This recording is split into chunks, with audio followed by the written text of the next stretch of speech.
The live scene at Pocono Raceway, where we are hoping to see the Pennsylvania 500 take the green flag this afternoon. A huge weather system covering much of the Northeast began dropping heavy rain here early this morning, but about noon Eastern time, the rain stopped. A look at the radar now shows most of it's moved through, though we're trying to hope that little blob of red and yellow up there to the north and west of the racetrack continues moving away from us. We hope to see 500 miles after track drying is complete. Once the track is dried, a field of 43 NASCAR Sprint Cup Series machines will take to NASCAR's most unique speedway. 3 corners, each a different shape and with different banking, connected by 3 different length straightaways, which makes this a full-day challenge for man and machine. Which one of 43 drivers will be fastest today over the tricky triangle at Pocono? T-minus 10, 9, 6, 5, 4, 3, 2, ignition.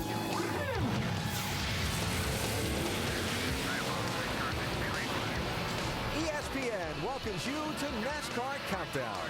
Today it's race 21 of the NASCAR Sprint Cup Series, the Pennsylvania 500 from Pocono Raceway in Long Pond, Pennsylvania. In the last race here, 8 weeks ago, Tony Stewart started last in a backup car after crashing in practice and finished first.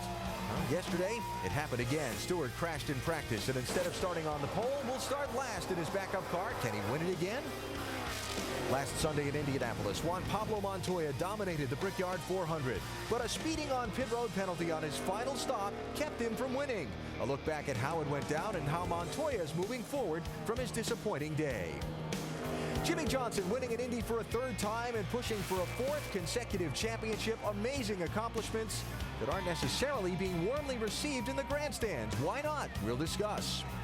And the race to the chase with 5 events to go. Some of this season's biggest winners are on the bubble in danger of not making the championship. We'll look at the standings and how this Pocono race might play in the outcome. All that coming up today on NASCAR Countdown from Pocono, our ESPN pit studio located right behind Jimmie Johnson's pit at the entrance to the garage, the start-finish line right over our shoulders. We've got all the action around us. And right now, the action's inside, where we welcome you. Alan Bestwick with Brad Daugherty and 4-time Pocono winner Rusty Wallace. Welcome back from Iowa, by the way. A couple of words to describe this racetrack. This racetrack's all about compromise, guys. It's got 3 different corners in it. Turn 1, the drivers refer to the second one as a tunnel turn. Then the very last turn, turn 3, which brings you down this long front straightaway. So this racetrack, as you can see, it's got 3 different corners. You got to compromise to get it all right. You can't hit every one of them just perfect. So it's a lot of work. Yeah, Kyle Busch, I was talking to him yesterday, and he told me it's a unique racetrack simply because you've got the 3 different corners, you got 3 different braking spots, you got 3 different entry points, and you got 3 different exit marks that you have to hit lap after lap in order to be successful. So it's a workout all day long. And that describes the racetrack. The race I would describe as grueling. This race is very, very grueling. There's no doubt about that. I mean, this particular track, it's hard on everything. It's very hard on equipment. It's hard on motors. It's hard on brakes. I mean, this thing is really killing the brakes out there in this particular racetrack. Case in point, Jeff Gordon. He went down the front straightaway here at Pocono, barreling off into turn 1. Take a look at him down in there. Lost the brakes, went through the infield, hit the wall head on, and that had to be one of the worst wrecks I've ever seen in NASCAR history. It was a bad wreck. You know what, Rusty, you're going down that front straightaway and you're running 205 miles an hour before you go into that corner. Kasey Kahne was telling me yesterday, though, he said as you go into turn 2, it really gets tricky because you're running about 190 miles an hour. The corner's real narrow because of the soft wall. It sticks out a little bit further, and it's also flat. It assimilates the corners at Indy, so it's very tough to get through that thing successfully. So a long, tough race ahead for both man and machine. Let's talk about the weather and how it might affect that race on both driver and car. Oh, the weather. I hate the weather. You hate it when it's raining. Oh, yeah. As a driver, you're all pumped up. You're jacked up, man. You want to get out there and get it going. You've been here all week long. You've been thinking about your car. What's it going to do? What's going to happen? And you know what? You can't do nothing. Yeah, you've been anticipating that. And the thing about this racetrack that's interesting, as it rubbers up, it gets really slick. Well, right now, all that rubber that they built up over the past 2 days is gone. What do you have when you get in that race car? You got a bad attitude. But you got an attitude. You want to go racing, and you can't race, man. NASCAR going to throw a competition caution at lap 20 of this race. It announced in the drivers' meeting to give the drivers and teams a chance to figure out what they've got in their car. So the status right now, it is not raining at the moment. The radar looks pretty clear behind it. It is going to take a little time to dry this big, massive 2.5-mile speedway, and I'm telling you now, there was some serious rain dumped on this place earlier this morning, too. They are hard at work on the track drying, so we're hoping for a start a little bit later this afternoon than originally scheduled. Driver introductions expected to happen in a little while. Up next on NASCAR Countdown, we look back 1 week to the Brickyard 400. Juan Pablo Montoya dominated but lost on a pit road speeding penalty. The fine line between winning and losing, 1/10 of a mile an hour. And later we'll take a road trip with Kasey Kahne, 8th in points starting this race, but not enjoying the smoothest of seasons in 2009. The pit crew servicing cars during today's races are truly highly trained athletes and specialists. We'll take you to a training session and show you how much work goes into that lightning fast stop. It's race day at the most famous race course in the world, the Indianapolis Motor Speedway. It is Juan Pablo Montoya who is the leader. These guys are trying to run down Juan Pablo Montoya. Whoa, in the 18 car. Guys, it looks like we blew it right front. That's a 4-second gap you're looking at. There's nobody close, man. Focus on the track. He has been just unbelievably dominant. He's on his way to victory lane. 42 car was too fast on pit road in 2 different segments. We had this in the bag, and they screw us. I swear on my children and my wife, I was not speeding.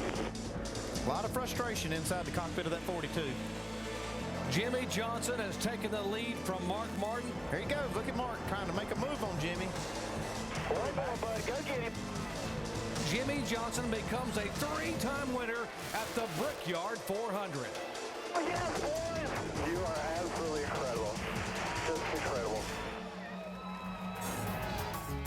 And the pit stall from which Montoya's target team will go to work today here at Pocono, the very first one on this track's long pit lane. That speeding penalty on the crucial pit stop with 35 to go last Sunday at Indy for Juan Pablo left him with an 11th place finish and drew a lot of reaction from fans. So let's talk it through, beginning with what Montoya was seeing inside his race car. No speedometers in a NASCAR machine. The tachometer and engine RPMs are used to keep a driver on pace. Juan Pablo was talking about seeing all green lights on his tach. Tim Brewer in our Craftsman Tech Garage can show and tell for us. Tim?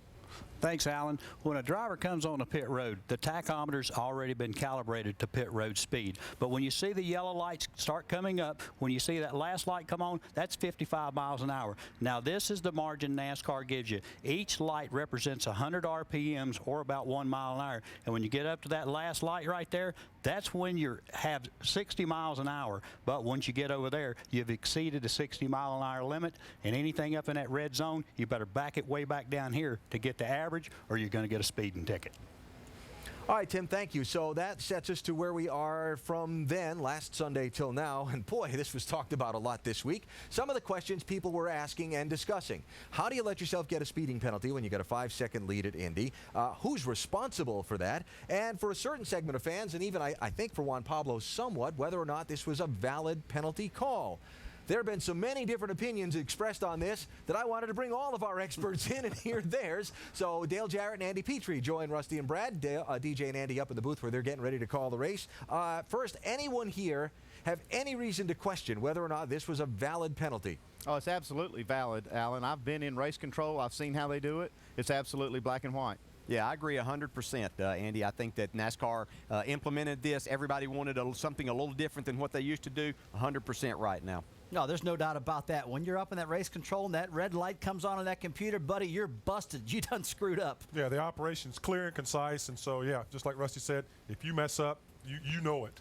It's an interesting thing. Some of the onboard telemetry that we get to use for the telecasts from the boxes that the cars carry with them. Remember last week's race, we were measuring pit road time for some of the cars. Well, that particular pit stop for Juan Pablo, of all the pit stops in the entire race and all the cars, had the fastest drive time on pit road for the day. Again, that not the official NASCAR pit road speeding. That's our TV telemetry. So, a lot of discussion from race fans and even in the garage area from the week on down about who's responsible for that penalty? Is that the driver? Is it the crew chief, the spotter? What happens? Well, ultimately, it's the driver's choice there. He's the one that's in control of the gas pedal and looking at the tachometer with the settings that they have there. You know, you can get caught up in the heat of the moment, the battle. You're having a great race. You want to do everything right. And we said many times you have to do everything right to win a big race like Indy. So Juan Pablo, to me, ultimately is the guy that's in charge here. Now, is it easy to get caught up once again? Yeah, you can do that. But he's the guy that's in charge of that pedal and looking at the lights. And the crew chief, acting as the coach of the team, his responsibility is to at least warn him, say, look, we've got a 5-second lead. Remind him where we are in this thing. Let's don't make any mistakes that can take us out of it, like speeding on pit road. Let's just back it down a little bit. He could have said that. He could have given him that heads up, but it really is the driver's responsibility to maintain that speed all the way down pit road. I've got to agree with what the guys just said. There's just no doubt about that. But one thing about that particular race with Juan Pablo Montoya, this guy is in the heat of the battle. He's having the race of his life. He's dominating throughout the day. He's all jacked up. He's all focused on this race. You know what? At that point, he needed some help. He needed a crew chief to really get on him and talk to him. And I really don't know if that happened or not. I heard it might have, might not have. A little controversy there. But, you know, that particular race, as a driver, I've been in that position. Give me some help. I can't think of everything. And, yeah, I did screw up. Yeah, I did speed, but I didn't mean it. Yeah, I talked to Juan Montoya as well as Brian Patty yesterday, and both of those guys they echoed what you said. You know, Brian Patty told me, hey, this was a team decision to race this race car, to go there as one group. So if he makes a mistake, it comes back on the team. If I make a mistake, it comes back on the team. We're not going to single out Juan, and Juan's not ever going to single us out. It's a team mistake. Great point. Yeah. And I was talking to the team about that grace period that NASCAR gives them, or that grace 5 miles an hour, and I said, do you set your tack at that 60 miles per hour and take that in consideration? They said, yes, we do. I said, well, would you think maybe in the future about bringing that down a notch, being as Juan or any driver is going to push that? He said, yeah, we are thinking about doing that. All right, so now let's move this forward to today's race. DJ and Rusty, my drivers, please. This Pocono pit road is very long. How difficult is it, Rusty, to keep your pit road speed? It is difficult because it's so long. It's very, very long pit boxes. The pit boxes are fantastic here, no problem, but it is hard to not get aggressive on pit road and speed. Yeah, but Juan Pablo Montoya today is not going to probably speed coming in because he does have that first pit box. His problem is going to be exiting this long pit road. You really, as a driver, have to resist that temptation to speed a little bit or to give it that little bit extra, especially as you see that final timing line. So these guys really have to be careful here today. This 2.5-mile racetrack, you don't want to have to come back down pit road. Hey, guys, remember, this is Pocono. We're going to have green flag stops, and you're going to have that driver making up time getting on pit road and getting off. What part did he miss about? He wanted the drivers to answer that. That's what I was about to ask. But thank you anyway. DJ Andy, we'll talk to you here in a little bit. Okay. Juan Pablo Montoya, speaking of looking forward to today's race, is standing by with Dave Burns. And after last week and the dominating performance they put on the field most of the day, Juan Pablo, how much confidence does that give you going into today's event? Well, I'll tell you the truth, this is probably one of the hardest tracks for us as a target team. You know, we normally kind of struggle here. We've been pretty good in practice. We have the same car of Indy, and that's a little encouraging. And the speed in practice was pretty decent. You know, our goal hasn't changed. You know, it's top 10 every week. If we can get a top 10 out of here, it would be huge for points. You know, we're getting closer to that cutoff of the chase, and we seem to be in a decent position. So I think we got to be smart about it and see what happens. 37 laps of practice over 3 different sessions, a very bumpy, very persnickety racetrack out here. What was the thing you fought the most with the handling? I think everybody found that you either really tight or really loose. There was no like in between, so it's okay. All right, Juan Pablo Montoya, very good last week at Indianapolis. Hopefully again at a 2.5-mile track this weekend, guys. David, thank you. And as we look live here at Pocono Raceway, you see some of the fog beginning to lift. The track drying effort is underway. They've got, what, 8, 9, 10 of those things out there on the speedway? 8 of those bad boys out there. It's a big track. There's a lot of drying to be done, but they are working on it. And again, the radar picture is looking better. Keeping an eye on some of that stuff that's to the west of us here. But for now, we seem to be looking pretty good for some racing this afternoon at Pocono. Still to come on NASCAR Countdown, Tony Stewart. He started from the back in a backup car at Pocono in June and won. He's got to start from the back in a backup car again today. We'll show you why. And with 5 races left until the chase, several drivers are in precarious positions in points, like Kyle Busch, who's never had much luck at this track. We'll talk about it. But next, Jimmy Johnson, winner at Indy, looking to win a 4th consecutive championship. Why is one of the most incredible performances in the sport's history not seeming to excite a lot of fans? Mark Martin walking toward driver introductions, signing a few autographs for some of the people in the garage along the way. Martin getting set to go today from the 9th starting spot in pursuit of a Pocono victory. He's come close here so many times before. No driver wins a race these days without the help of a great pit crew to service his car as quickly as possible. But those 7 men who go over the wall during a race aren't the guys who prepare the race car throughout the week and on race morning. They're highly trained athletes who train all week to be at their best when it counts the most. Hendrick Motorsports allowed us a look into the training for Mark Martin's 5 team and how they get ready for their 14 seconds on the clock. It's the difference between winning and losing week in and week out. Gotta be smart. You're the best at it, smartest out there. You got it, baby! Yeah! You are the man. What a race team. It's harder to pass, and it's going to get harder to pass. The competition is getting tougher and tougher and tougher and tougher. So now the competition on pit road is going to be tougher and tougher. Mark Walden and Mark Morrison are two pit crew coaches, wanted to try to emphasize some things that we haven't emphasized as much in the past.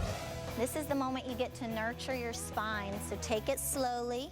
They implemented yoga, which was really good, I think, for injury prevention, you know, stretching, flexibility. For me, with all the weight training and stuff we do, my body tends to be tight all the time. So yoga is a good way to both strengthen and loosen your muscles and your joints at the same time.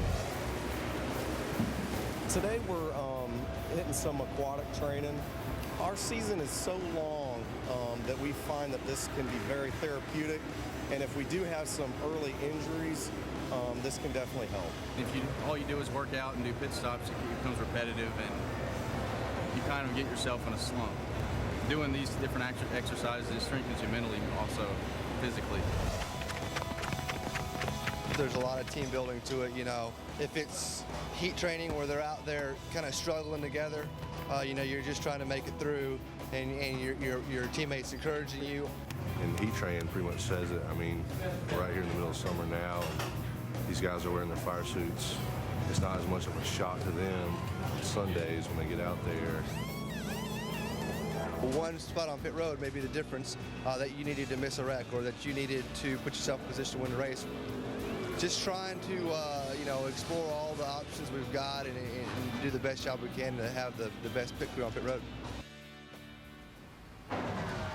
That's how those guys who will pit Mark Martin's car as he talks to Sterling Marlin get ready for their 14 seconds over the wall on their pit stops during a Sunday afternoon of competition. Very interesting how things have changed. Both of our champion crew chiefs on our broadcast team today, Andy Petrie and Tim Brewer, spent time going over the wall, changing tires during their careers. Andy, things have changed a little bit, huh? Yeah, changed quite a lot out. You know, you watch that tape right there and you see just how much emphasis is now on the human performance of these race teams. So much different than what we did back in the day. We were more concerned about the performance of the car. Even though pit stops were important, we really did worry more about the car than probably the pit stop. Tim, how many times did you practice during the week before race day? That would be 0, Alan, you know, because like Andy said, you know, in 1981 we had a model change. We built 14 cars for Darrell Waltrip to win that championship. And we had a lot of great guys on our pit crew. You know, we had Andy on the rear tire. We had Mike Hill. We had Jeff Hammond jacking the car. Junior, he's standing over on the wall. So we had a lot of incentive to do really well. All right, let's talk about then till now, rather, and an interesting comparison that was put together on videotape for us by our crack staff, comparing a Jeff Gordon pit stop from the 1990s to a Jeff Gordon pit stop last week at Indianapolis. And the interesting thing is, the stop on the left you're going to see and the stop on the right are going to finish at about the same time, but Andy, one is a 2-tire stop and one's 4. Yeah, so I guess all this emphasis that they're putting on the pit crews is paying off. You see how these guys are so fast on the right side of the car, on the left side not so much, and you know, it's just changed a lot, but it's so much more important today to be fast. Tim, the key, even though things have changed over the years, the key things for a tire changer are still the same as they've always been. Alan, there's only 5 lug nuts holding the wheel on, so you got to take 5 lug nuts off, put 5 back on. Footsteps, getting around the car is very important. But these guys, they're a lot younger. They spend all the time in the world, you know, going out perfecting what they actually do on race day. So they got a lot of time to do that, so they're a lot faster. And Andy, you think consistency is a big thing? It is, Alan. The thing today is that all these pit crews are making pit stops that are sub 14 seconds every single time, and some of them are down in the 12. So if you miss that by just a second or two, you can lose 4, 5, 6 spots on pit road just by missing it a little bit. So the key now is to be consistent and consistently fast. Andy, Tim, I expect you'll both thank me afterwards for not bringing out the pictures from back in the day so we could bust on you. We'll talk to you a little bit later on in the telecast. Thank you. My hair probably looks like Rusty's. Oh, Tim with the parting shot. Appreciate that. From your perspectives as a driver and Brad, owning a piece of the car that Marcos Ambrose will drive here today, where do teams find these guys? Well, the most interesting thing now with our race team is that we don't go out and look for people who are necessarily specialists. We go out and look for guys who are athletes, ex-NFL players, ex-college football players, and the best athletes of all, ex-basketball players. We like to give these guys, because you want guys who can react, have good ability, good agility, and most importantly in racing, good endurance, because that keeps you from making a mental mistake, which is the most important thing in this business. Oh, man. Listen here. I listen to all this high precision talk. All this high precision talk, right? I can promise you one thing, a driver can screw all that up. Look, if this driver comes down pit road, and if he stops too short in the box, or stops too deep in the box, or he stops too close to the wall, it wipes out all these guys' mental heads. I mean, all the stuff they practice. I can tell you, you get that old hot rod with that steering wheel, you mess up, those guys are going to want to kill you because you wiped them all out. All right, well, we'll hope that doesn't happen today. Brad, you think he's a basketball player? Yeah, boy, he's been on the hardwood a couple times. I know there's a couple hockey players on some of these pit crews as well, too. too. Guys, rugby guys. I tell you what, if I was in a bar fight, I'd like to have some of them guys. We hope you're not in a bar fight. Thank you very much. All right, they're drying the track here at Pocono. NASCAR countdown going to continue in just a little while. Some of the drivers beginning to make their way toward the stage for introductions. Joey Logano been doing a nice job lately. He's going to come from 19th starting spot today. Remember, the field lined up on owner points. Qualifying was rained out. There's Matt Kenseth, one of those guys fighting for a place in the chase. Yeah, Matt's a good threat here today. He's got a good record here, good race car. He could get up towards victory lane today. Hope to see him there. Sam Hornish had a top 10 finish in the race 8 weeks ago here at Pocono, hoping for another good drive for the captain. Penske Racing today. Track drying ongoing here in the Poconos before today's 500-miler. Pocono Raceway in Pennsylvania, where the NASCAR Sprint Cup Series is going to run 500 miles in a little while. Drivers beginning to gather for introductions. Dale Earnhardt Jr., Matt Kenseth, Mark Martin, among those getting ready to be introduced to the folks here. You see David Ruderman, Robbie Gordon, A.J. Allmendinger. They're all coming out to be introduced before the start of today's race. And, of course, track drying is ongoing.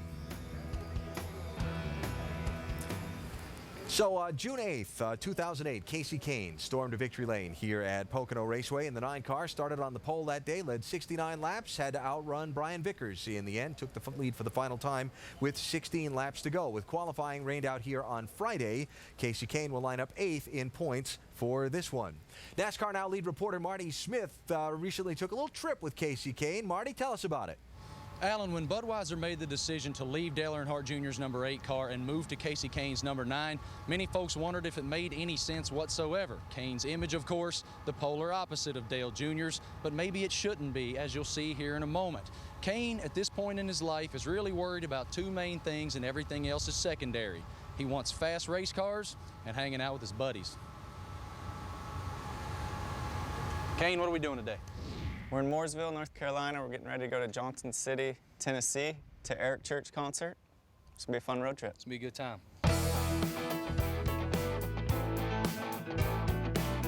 What was your reaction to Ray Evernham opting to sell the team? I was a bit surprised. When I signed up with Ray, he said, we're gonna do this, this, and this for you to win a championship. And then he got out fairly quick after that. How has that transition to the new ownership gone?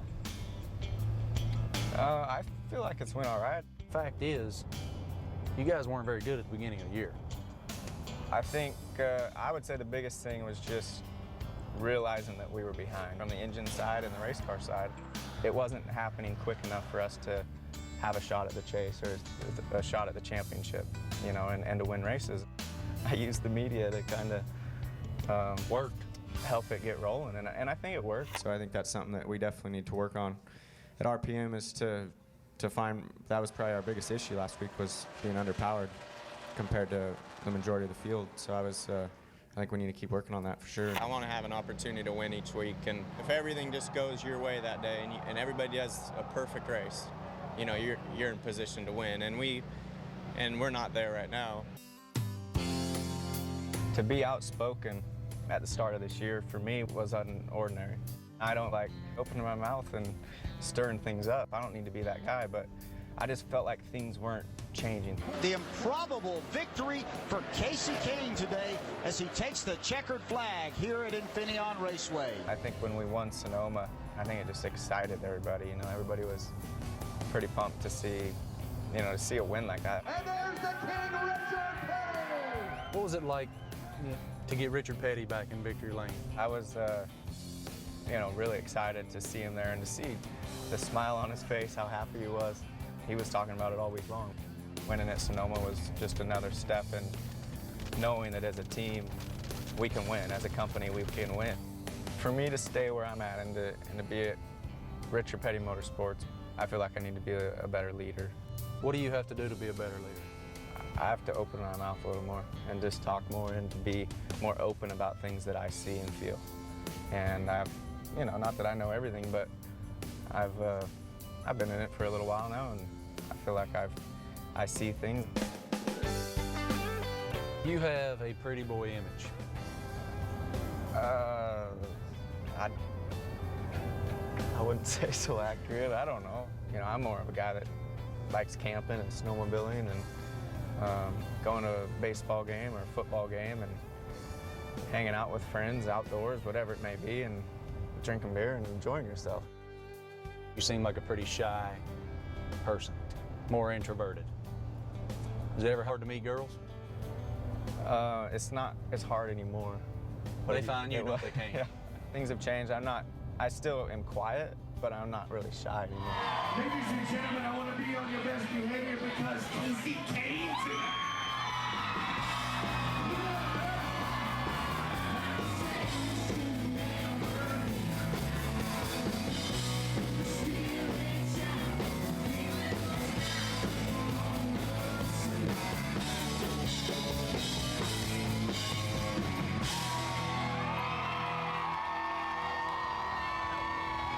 There you see country music star Eric Church closing the piece. Church has another song called What I Almost Was, in which he tells that decisions made in the present often greatly affect the future.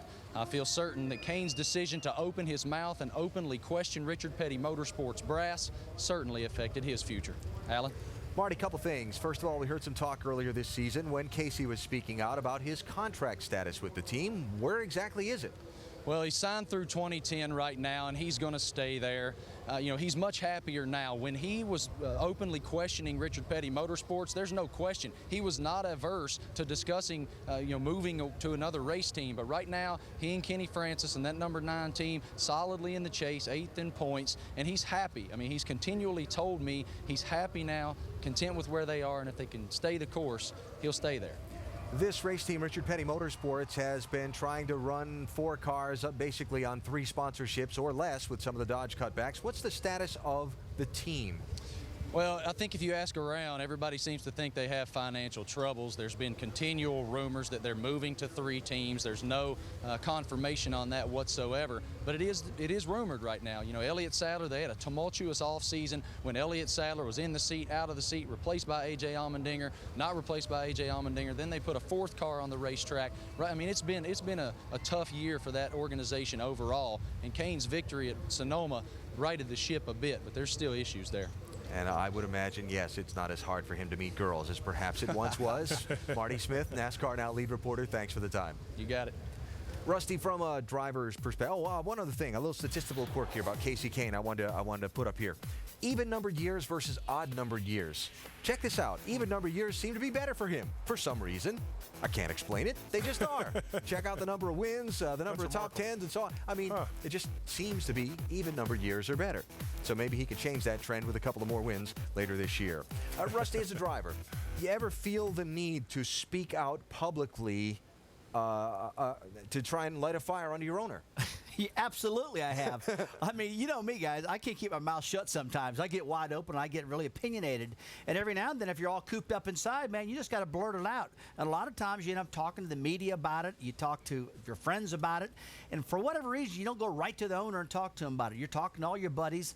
But it does get back to the owner, and it does get him going. And speaking of the owners, that Kasey Kahne team, there's no doubt in my mind, it was a huge hit when Ray Abraham left that team. Ray was the leader who put this whole thing together. They had wonderful performance, and when Ray decided to sell out and get out of the business, that team took a plunge, and they need to get jacked back up right now. And as far as being an owner, Brad, let's say Marcos Ambrose has talked to you about something, and maybe you're not seeing things his way, and then he goes public to that. How do you react to it? As long as it's not done in a disrespectful manner and it doesn't do anything to hurt our organization, I have no problem with it. As a matter of fact, I'd like to see it to some extent because I want to know that guy is a leader. He is the guy that's going to lead my guys to the charge. This is a professional sport. You want to see people at the best of their abilities and being aggressive and charged up and fired up. There's no problem with that. And I'll tell you what, Kasey Kahne, I've gotten to know him real well over the past few years, and he is getting better at leadership role in that team. And he's a good little race car driver who's got a great opportunity to lead this team to victory lane. Kasey Kahne starting 8th in today's race here at Pocono. Every time we look out the window of the pit studio here, that horizon keeps getting brighter and brighter and brighter. They're continuing to work on track drying. Driver introductions are about to get going down along the start-finish line and introduce the 43 men who'll compete in today's 500-miler. Ryan Newman, guy to keep an eye on today. Had a mechanical problem in the race in June. Crew made some changes, came back from a lap down, had a top 10 finish. Watch out for Newman today here at Pocono. He could be quick. And speaking of quick here in June, Marcos Ambrose, Brad. Marcos Ambrose had a great run here in June, and I tell you, he's pumped up. Got a good race car. Boy, we're going to put it on him today. We're coming to get these boys. And Jeff Burton. The RCR cars were very quick in yesterday's practice sessions. We'll keep an eye on Burton and Harvick and Boyer. Burton starting 17th. Track drying continuing here at Pocono. Coverage of Major League Baseball continues on ESPN with 2 nights of action. First, Sunday Night Baseball presented by Taco Bell, 8 Eastern Time tonight. Manny Ramirez and the Dodgers head east to take on Chipper Jones and the Braves. Then on Monday Night Baseball presented by Holiday Inn, Alfonso Soriano leads the Red Hot Cubs into Cincinnati to face the Reds. That's at 7 Eastern Time. Major League Baseball on ESPN and ESPN 360. Tony Stewart getting ready to be introduced at Pocono today. He leads the NASCAR Sprint Cup Championship starting this race. When qualifying rained out Friday, Stewart got pole position with the field lined up by points. But he's going to have to start at the back today. On his second lap of practice Saturday morning, Tony got loose in turn 3 and into the wall. His team had to pull out the backup car. But that shouldn't be any concern since he started last here in June and finished first. This place is tough to figure out. What you do on pit road is very, very important, but try not to run out of gas, because if you do, you're not going to make it back around. Let's get it done today. 1, 2, 3, win! Hi, boys and girls. Welcome to Pocono. Showing everybody what kind of a team we are. Going out there and getting that backup car out. Tony Stewart, who should be on the pole, will actually go to the rear. He crashed his primary car in practice. I'll make up for this mistake, guys. I'll get us back up here having some fun here. And for Bud, we appreciate it. We're a team deal. Bring us home a little triangle trophy. Tony Stewart has got it wound up, and he is charging to the front. Good lap. You are the man. I'm working on it. I mean, it's been pretty consistent. Save fuel. Save fuel. Can we make it? We are really, really close. I'll take care of it. Tony Stewart banking on enough Sunoco racing fuel on board that Chevrolet to take him to victory lane. But you got a 1 second lead. You're about a 1/10 faster than he is right now. Save all you can. Tony Stewart is turning the engine off halfway down the front stretch, and he's coasting the car to turn 1. I hate this. The gamble just might pay off for Tony Stewart. Here he comes for the first time as an owner-driver. Tony Stewart has won. God, I'm proud of you guys. Woo! You make me look like a damn genius in here. You are a genius, dude. We don't tell you how to save fuel. That was 8 weeks ago here at Pocono. You see Tony on the pre-race stage now, getting all the pictures and photos taken from his accomplishments of recent weeks, as they tend to do.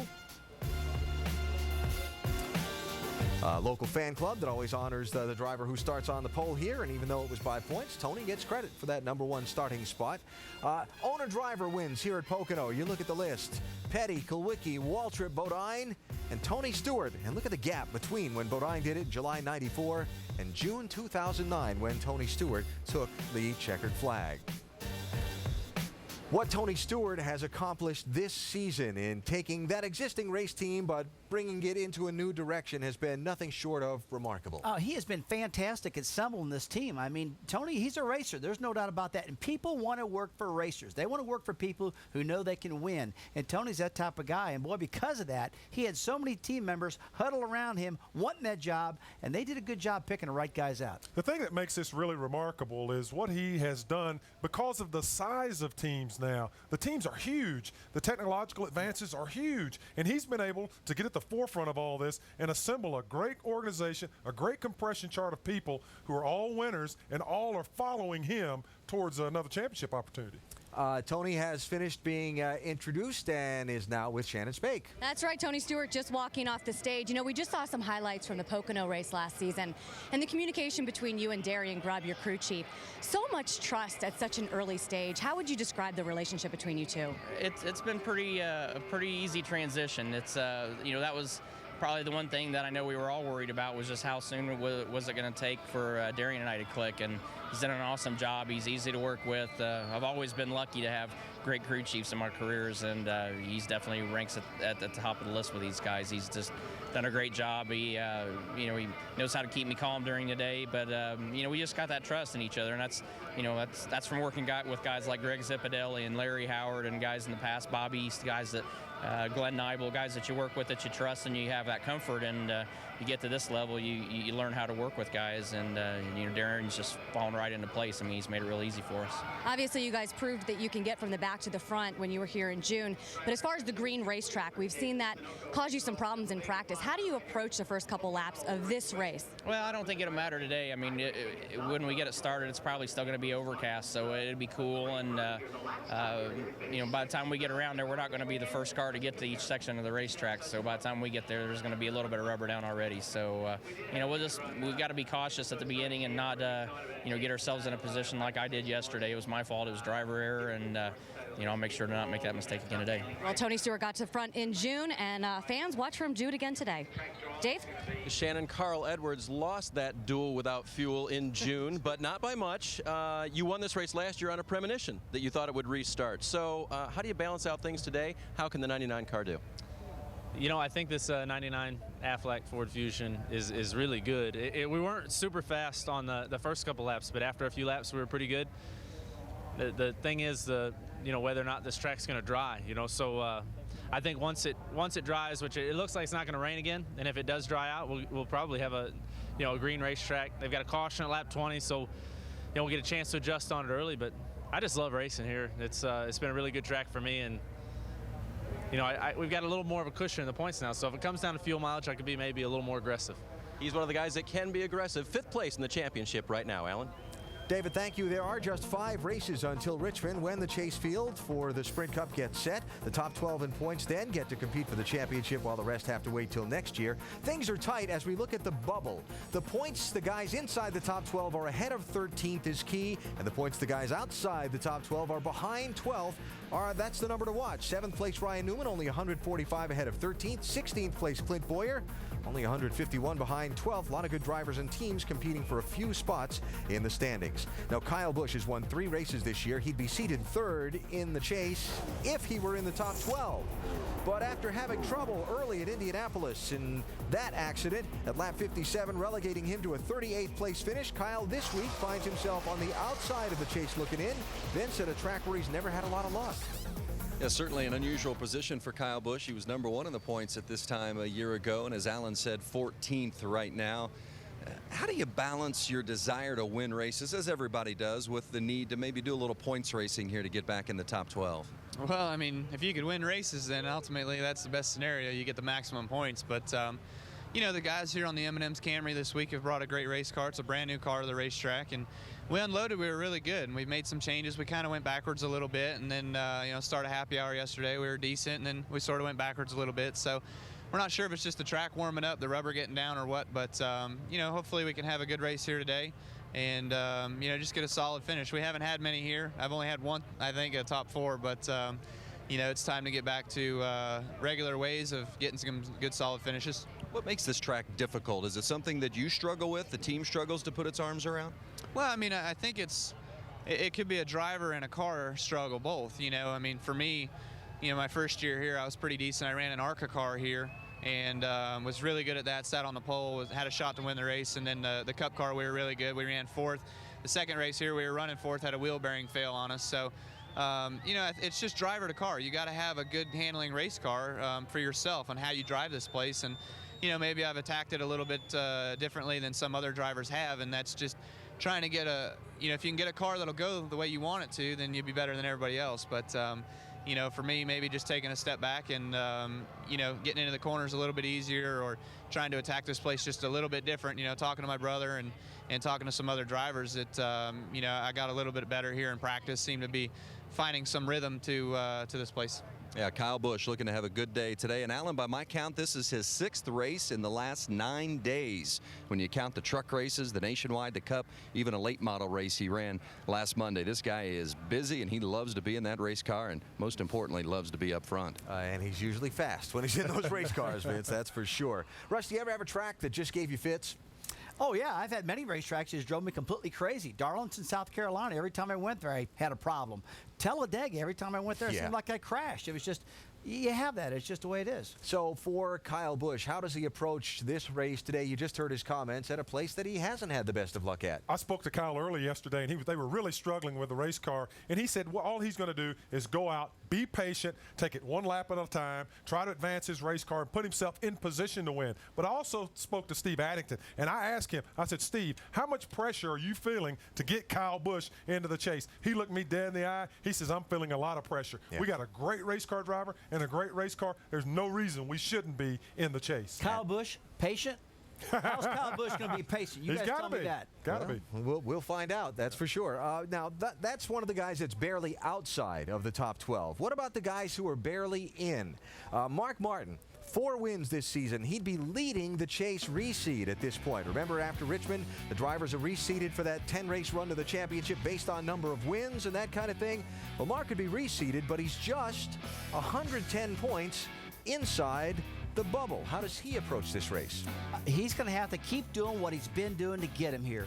He won Chicago. He ran great in Indianapolis. I think if he keeps his mental attitude going like Mark's good at doing, I think he'll make the chase. Talking to Jeff Burton about Mark Martin yesterday and how he's, you know, where he stands in this whole thing. And Jeff Burton said something interesting. He said Mark Martin and guys who are very close will have to win races. You're not going to be able to leapfrog people just by points racing back where they're at. You got to go out and get the gusto, baby. It's going to be interesting to see as these final 5 races in the race to the chase unfold. Who gets in and who doesn't when we come down to Richmond on that Saturday night. Jeff Gordon signing some autographs. Gordon going to line up inside of row number 2.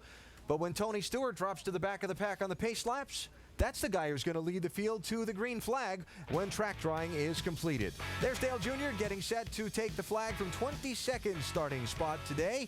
And Jimmy Johnson will be on the outside of the front row, winner last week at Indy. Jimmy will join us in the pit studio on NASCAR Countdown as we wait out track drawing here at Pocono Raceway. The rain has stopped. That's a good thing. Oh, man, let's go racing.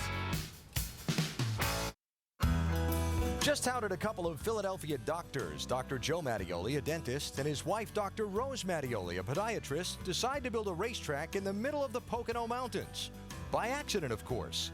Looking for a hobby, Dr. Joe was taking flying lessons, and at a stop at the Mount Pocono Airport, got into a conversation about a group of locals who were building a racetrack. The group talked Dr. Joe into investing some money, and some more money, and soon the Mattiolis became the majority investors and took over the project. There were many mistakes and circumstances in the track's early years that led to the brink of bankruptcy a couple of times. Mattiolis considered quitting at one point, but were talked out of it by NASCAR founder Big Bill France. The track rode the NASCAR boom of the 80s to become a thriving place that's now 41 years old, all thanks to a dentist and a podiatrist from Philadelphia. Some 3 generations of the Mattioli family now involved in the operation of Pocono Raceway, where the NASCAR Sprint Cup Series runs 500 miles today on this most unique track. By the way, as track drying continues, NASCAR just telling us they expect between 3 and 3:30 Eastern Time to see the green flag here today as they continue to see to work on all corners of this unique speedway to try and dry up a large amount of rain that was dumped on this place throughout the morning this morning. So you just heard how the doctor and dentist came to build this track, but how did this track get its unique 3-turn shape? Well, it was designed for Indy cars by Indy great Roger Ward, with the corners patterned after 3 IndyCar venues of the day. Turn 1, the old Trenton Speedway. You ever race there? Yeah, I sure did.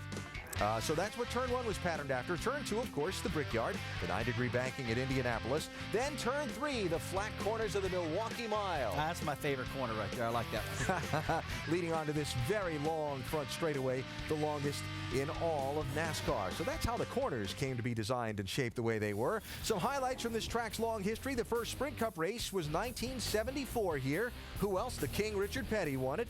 The second race, by the way, every year added 1982. You want some competition highlights? The 1979 Cup race, 56 lead changes just at the start-finish line. Track qualifying record set in a champ car. Emo top 211 miles an hour for an average speed of about here. And the man with the most wins in Cup races here, Bill Elliott, who took his 5th in 2002. Some guys getting set to go with our pit reporters now. Vince? Kurt Busch, one of the real good stories this season. He was 18th in points at this time a year ago, 4th in points coming into this race today here at Pocono. Kind of been feast or famine for you here. You've won a couple of times. You've had some bad results here a few times. What's the key for Kurt Busch at Pocono? It's just really trying to find the balance between the 3 corners. You know, you have to compromise Turn 1, Turn 2, and Turn 3. They're all different. And you know, there's times when your car's really good down the straightaway, and there's times when your car's good in the corners. So you just hope that you have as much of your homework done before the race starts as you can get done. These guys get it done, too, and Kurt Busch hopes to be one challenging for that win here today. Dave? Denny Hamlin, and he has been good here in the past. June, not so good to you, but what about this weekend in your race car? Well, we hope we got a race-winning car, but it definitely didn't show the speed that we had here in June. So we need to get this race going, get some adjustments, and get some pit stops. And with the double fire restarts, hopefully we can start up front, and you know, we should be pretty good. We didn't show the speed we had in June. You are only 157 points to the good right now as far as chase contention is concerned. How do you and crew chief Mike have to race this, Denny? Conservative, but we want to get a win. I think a win would go a little bit further with this race team right now than anything would. So we're going to try our hardest, and I'm going to go for it if I can. We're just, you know, we're definitely thinking about the whole family in Florida with our grandmother passing away this week, and you know, just thinking about them. All right, let's go to Shannon Spake. Down here with Ryan Newman, who's solidly 7th in the points, and we were just chatting, and you're predicting already a 2nd place finish here today. He dared me I wouldn't say that. So I guess the car's pretty good? No, I told you that we're going to do this like it was a post-race interview and just totally messed everybody up. But no, we feel like the car's pretty good. Haas Automation Chevrolet was good in practice, so we wish we had a chance to qualify. But I wish we had a chance to qualify before we got to qualify at Indy, and we qualified way worse than we would have started if it had rained. So either way, all that behind us, it's something I look forward to. It's a fun racetrack for me. I really enjoy it, and look forward to the opportunity, whether it's today, tomorrow, or whenever. Yeah, and most drivers don't call Pocono their favorite racetrack, but you do. 7th in points. How aggressive are you guys willing to get at this point? I mean, you're still kind of on that bubble of the chase.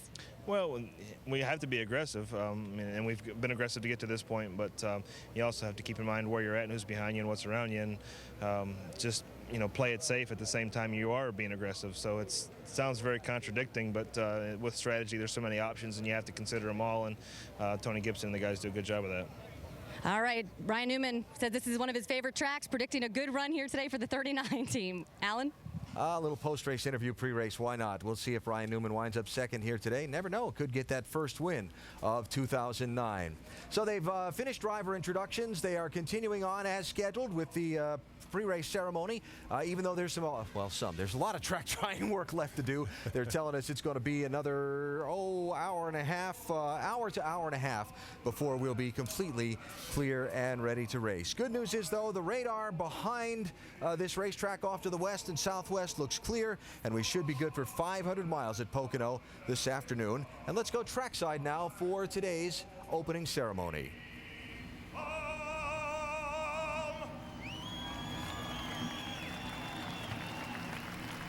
Ladies and gentlemen, Monsignor Phil DeRay for the invocation.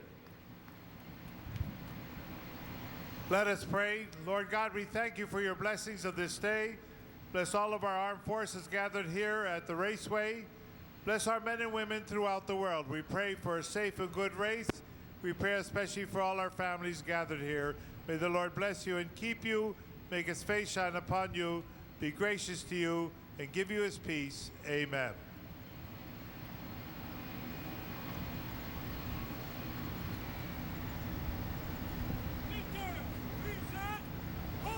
Oh, say, can you see by the dawn's early light what so proudly we hailed at the twilight's last gleaming, whose broad stripes and bright stars through the perilous fight o'er the ramparts we watched were so gallantly streaming, and the rocket's red glare, the bombs bursting in air, gave proof through the night that our flag was still there.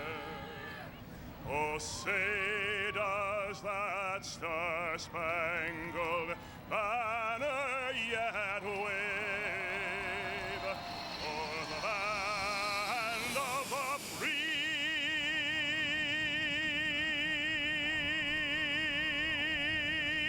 and the home of the brave?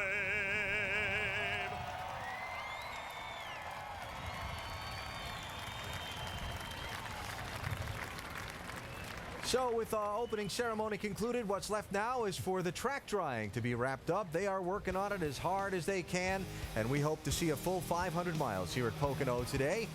Inside our pit studio, the three-time defending champion driver and crew chief of the NASCAR Sprint Cup Series. By the way, they won a little race at Indy last week, too. Jimmie Johnson and Chad Knaus next.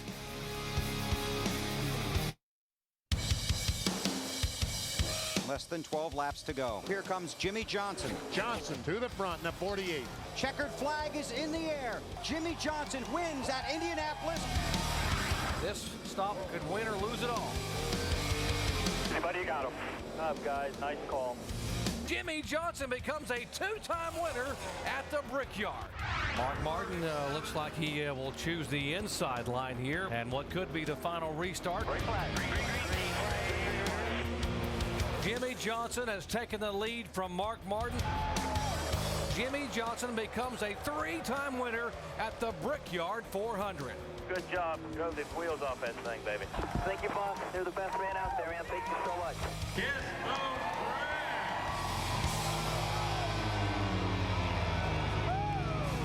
Well, last year, from his win at Indianapolis through the end of the season at Homestead, Miami, 17 races, Jimmie and the team won 6 times and had only one finish outside the top 20. If his Indy win this time launches him on a similar streak, he could win his 4th consecutive championship. Driver and crew chief team leader. Join us now inside the pit studio. Jimmie Johnson, Chad Knaus, thanks for helping spend a few minutes here with us. Your pit stall's right behind us here. We'll be keeping an eye on keeping an eye on him there.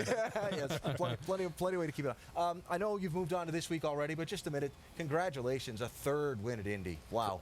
Thank you. What a great race for us. It took us all day to get up front. Starting 16th, and with all the green flag runs that we had, it just slowly but surely we were able to work our way up front and had a shot at Mark at the end and got the job done. So just a good day for us. And a whole team effort. It really was. We had great pit stops. I think our average pit stop for the day was like a 13.42, so that's a really good average for the day, especially there at Indianapolis with all the pressure that everybody's got on them. So we're really pleased with the performance of the whole Lowe's team there. Chad, this particular racetrack, a lot of people try to compare it to Indianapolis. A lot of telling me it's not that close, but 2.5 miles, flat racetrack. Yeah. I usually don't ask 2 questions in one question, but I'm going to. Here it comes. Yeah, here it comes. You guys, for whatever reason, seem to be a second-half team. You just come off Indianapolis, a flat racetrack, and you won the race, and now you're here at Pocono. You got to feel like you got an amazing amount of momentum going on. Yeah, I really do. You know, first off, this track used to be a lot like Indianapolis before we started coil binding and we're really too concerned about the aerodynamics of the race cars. And now that we've got the splitters on the front, you can't run the same type of package you run at Indianapolis here because it's so bumpy. So you can't. They don't transition the same. But as far as being a second half team, I think that we do a really good job of trying different things and trying to find our groove the first half of the season. Trust me, we want to win races. We try to put ourselves in position to win races, but we always try different things, and hopefully by the time we get to the chase, we usually have that stuff figured out. You guys have won 3 championships in a row, and you get to this point, and it's kind of similar to last year. You're starting to pick up a ton of momentum going forward. Do you feel like at this point that you are the team to beat for the championship again? It's excuse me, it's hard to say that we're the team to beat. I feel like we've got a chance. And in the 10 races that we have coming up, there's no telling what will take place at Martinsville, at Talladega. There's a couple wild card races that come to mind on top of all the other hard racing that we have to do. So I know we'll have a shot. And I feel better this year than I did last year. Last year we were trying to overcome some technology stuff, and this year we've had fast cars all along. So I feel like we're in really good shape. Okay. Talk about today's race. Green racetrack, new racetrack. First of all, none of us thought we might see the green flag earlier this morning, but as you work throughout the day and you see the changing weather conditions, Chad, how does that affect your thinking and your planning for this race? Well, it really makes it tough. This track, inherently seems as though that we always have weather, fog rolling in, darkness shortened. There's always some type of thing going on that always creeps its way into the mix here. And, I really hope that we get the track dried soon so we can get the full 500 miles in, because there's nothing more difficult than as a crew chief and a driver and a team of trying to guess what's going to happen with the rain or the fog or the clouds or nighttime. And, hopefully we can get it dry and get out there and get going. If not, hopefully it's going to be nice tomorrow. Jimmy, with what happened to Juan Pablo Montoya last week in Indianapolis, that long pit road, he's out there dominating, he gets busted for pit road speed. Have you guys as a team sit and talked about his particular problem and thinking about this particular track with the pit road being this long and a lot of opportunity to screw up? Well, I would say that there are a lot of opportunities to mess up. We all know that. And to that point, I've been nailed more times this year for speeding on pit road than if you added up all my years in Cup together. So we are all dealing in such a small area now to try to find that little bit. And on a long pit road, and you can make up a couple seconds with a small amount of speed in the car. So that's led to problems that we've had, and I've been trying to learn my lesson on my own through my own mistakes. Chad, what about these new tachometers? Is these new tachometers led to these problems? Well, I think the competition has. I'll be quite honest with you. I think that the competition level is so close out there right now that you've got to take every 100th of a second that you can possibly get, and it's because it makes a difference. If you can get out of your pit box just a couple hundredths of a second faster than the guys ahead of you, you might have a clean exit out instead of getting bottled up in traffic. And it's a difficult thing to do. There's always error involved, always, and that's why I hope the NASCAR sooner or later will go ahead and broadcast those times so the teams know the realm in which they're working with, if they can push it a little bit more, or if they're getting a little too close to that line to where they can back off a little bit. Broadcasting in terms of coming up on your scoring monitor in your pit box during the race. Yeah, absolutely. Obviously it's there. It's real time. They've got it.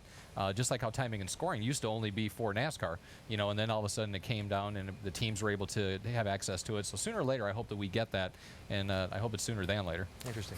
The lack of testing we had last year, and we've seen the past few races, in particular last week at Indy, it was really difficult to pass, except for you guys. It's unbelievable.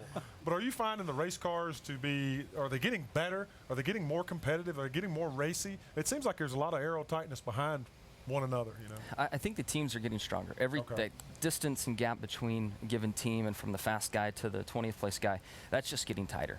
I think that the racetrack at Indy it's one of the most historic tracks that we race at, but it's also one of the most difficult tracks for a stock car, let alone a COT. So I still think we have some things to address. If the economy was stronger, I think that NASCAR has some ideas and they would like to go ahead and do that. But tracks like Dover, Martinsville, Bristol, that's where this car is really going to shine.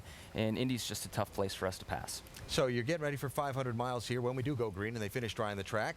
Went through practice on Saturday. How good's your car? Car's really good. we've had a very good pre-practice session. So You say that. No. All right, better watch out. Now, in addition to getting ready for a race here, you've been watching a race out a little farther away in the X Games, a car that you sponsored, right? I have a vested interest in a rally car in the X Games, and who's that on the hood? What is that? It's amazing what Matthew Johnson has this rally car. And he couldn't. Oh, I got a shirt too. He couldn't get the sponsorship money. That is sweet, baby. So he asked Chad is red. 7 guys to kick in. I have to thank Travis Pastrana for the opportunity. Chad, look at what do you think, bud? That was weird. How long ago was that? Man, that was back in the day. Rainbow Warrior days, man. Rainbow Warriors. That is old school. I have to let you know, I did have some boundaries. There is a great photo of you with a mullet that's in your home, and I was going to have mullets rule under it, but I couldn't cross that line to break into your home and to steal the photo. So hey, you can't bust out on the mullet, and you know, I almost got like a little Gordon mustache going on there. That's what it looks like, doesn't it? That's right. Do you realize how hard it was to keep this a secret? I can only imagine. You're watching X Games every night, and the press releases have been out, so thankfully the cat's out of the bag, and it's going to last for a few weeks. So that's awesome. Great. Just so you know, this is not punks. This is NASCAR racing from Pocono. You can get these online. Yeah. And 1995. And we are equal opportunity pranksters, so anytime you want to hatch a little plot, we're available. All right, champions the last 3 straight years, winners last week at Indy, and going to try and go bag another trophy today. Jimmy Johnson and Chad Knaus, thanks for coming by, and best of luck to you. And we are not responsible for it. Watch this guy. What's this? Oh, not good. Yeah, Were you driving? No. That's going to leave a mark. All right, we're coming back to Pocono. Track drying continuing at the massive Pocono Raceway, Long Pond, Pennsylvania. Drenching rains earlier this morning. The rain quit about noontime. They've got all kinds of jet dryers and equipment out around this 3-cornered track, working hard to get those 3 turns raceable. Again, NASCAR telling us that between 45 minutes and an hour and 15 minutes from now, we will see the green flag and hopefully all 500 miles today at Pocono. So I talked about how unique this racetrack is, and we talked earlier about the shape of this racetrack. 3 different corners, 3 different banking degrees, 3 different length straightaways. Let's talk about how you get around this unique racetrack now and the various challenges that it presents. First of all, the single longest straightaway in NASCAR, this main straightaway, 3/4 of a mile long, and the charge down that straightaway, what I call the fan out on a restart, and getting off into turn 1 is always big. It's very big, and you got to funnel down into the bottom of the racetrack, because really getting into turn 1, it's a single entry into that corner. Now it's starting to widen out just a little bit as the race goes on, but take a look at this right here. They fan out. All of a sudden, there's single file getting down into turn 1, and like I said, in the race, they'll finally get 2 grooves, but it's going to take a while. And you're looking at 207 to 10 miles an hour getting down into that corner. I mean, you're hauling the heat. You're bringing everything you got in that 3,500-pound race car, and you're trying to get it woed up to make a turn. Then you get down the second straightaway, which is called the Long Pond straightaway, named after the town where the track resides, and you reach what some call the most difficult corner in all of NASCAR, turn 2, or the tunnel turn. Yes, that's where the tunnel to get in and out of the infield runs underneath. Yeah, and all the racers call that the tunnel turn. They don't call it turn 2. Some of them do, the media probably. I guess I'm the media now, right? You are, Rusty, yeah. Well, yeah, and I like that corner right there because you can get in there. If a guy gets in too hot, you get up underneath them and drag race them down this short chute down into what we call turn 3, and that is my favorite corner. Yeah. The exit of this tunnel turn's a handful, too. Yeah, as you get down to that tunnel turn, and Kyle Busch was telling me, he says with this new wall, you see it comes out, the safety wall, the softer wall, actually juts out to the racetrack. They've got some curbing down there, so it's narrow, it's tight, it's fast, and it's flat. Very difficult. But you can really do some good passing down there. Yeah. And now, so you mentioned, Rusty, got to get off that corner well to get the momentum down this little short straightaway into the very flat, long turn 3. And an interesting thing about this third corner, a strip of new pavement that had to be put down last year that got the cars running up off the bottom of the racetrack where you used to hug the very bottom lane before. Yeah, great point. But you know what that's done, Alan? That's also created side-by-side racing accidentally. These guys get down to turn 3 now, and they want to get up on that newer piece of pavement, which is right in the center of the track, right where Kurt Busch is right there. Well, look at all that real estate below them. Today, you'll see cars getting down there trying to make a pass, but up on the racetrack, this is the fastest way around the racetrack. Yeah, Jeff Burton was saying on that patch, he says sometimes it's a little odd, though. It can get really hot and it can also get really slick. You do try to search around on that patch for a little bit of extra bit of grip, but sometimes it's not there. So it can be a tricky part of the racetrack as well. And right there, you do want to come off of turn 3, Alan, really fast and really quick because such a long front straightaway. And at the end of that front straightaway is where we pass a lot of cars. So if you don't get off that corner, you're going to be the one getting passed instead of doing the passing. Absolutely. Track drying continues here at Pocono Raceway as we close in on the green flag for today's NASCAR Sprint Cup Series race. The fans have kind of had to hide out this morning. Maybe the tailgating a little curbed because of the extreme heavy rain we had, but now they're coming in and beginning to head for their seats, and we look for the green flag in a little while here at Pocono Raceway. NASCAR Sprint Cup Series at Pocono Raceway is presented by Old Spice Swagger, the scent that makes a difference, and in part by AT&T, your world delivered. Back at Pocono Raceway where track drying continues for today's Pennsylvania 500. Probably could have had some of Brad's money this morning if you'd said there's no way we're going to race today, and he'd have said, you're right. Yeah, I would have. That's exactly right. But they are working hard on getting an awful lot of water off of this big racetrack. I am telling you, we were ready. We thought our pit studio was going to become an ark this morning for a little while, but everything's all safe and sound and dry inside here, and they're working on making this racetrack raceable here, and we'll see the green flag hopefully in a little while. Dale Earnhardt Jr. ready to go from 22nd starting spot today, Shannon. 22nd starting spot, but he had a great practice. You guys ran great last week at Indy with one of Lance McGrew's new cars. Do you think that this team's turned a corner here? Well, we're still, wanting to do better and not satisfied, but the new car's pretty good, and I got it here this weekend. It's been running good in practice, and we're just hoping to, we should be able to get this thing started around 3:30, 4 o'clock or so, and see what we got for them today. Yeah, the Hendrick Motorsports cars have been very strong, and actually the 88 car, you guys have a promotion going on right now. Some fans at home can get their names put on your car. Tell me about that. Yeah, it's real similar to the promotion we ran last year with AMP at Talladega, and just go to ampenergy.com, sign up. Your name can get on the car, and once it's on there, you can go back to the website and see exactly where your name is on the car. So that's pretty neat, and we need all the fans supporting us we can, and it's a good way to get them involved in what we're doing and something to do together. So we're pretty excited about it. And last year's program went really well, and we had a lot of fun with it, and it was a good-looking car. So we're looking forward to doing it again. All right, well, good luck to you today. Dale Earnhardt Jr. had a great practice session here this weekend, so that 88 looking to be up front very soon. Guys?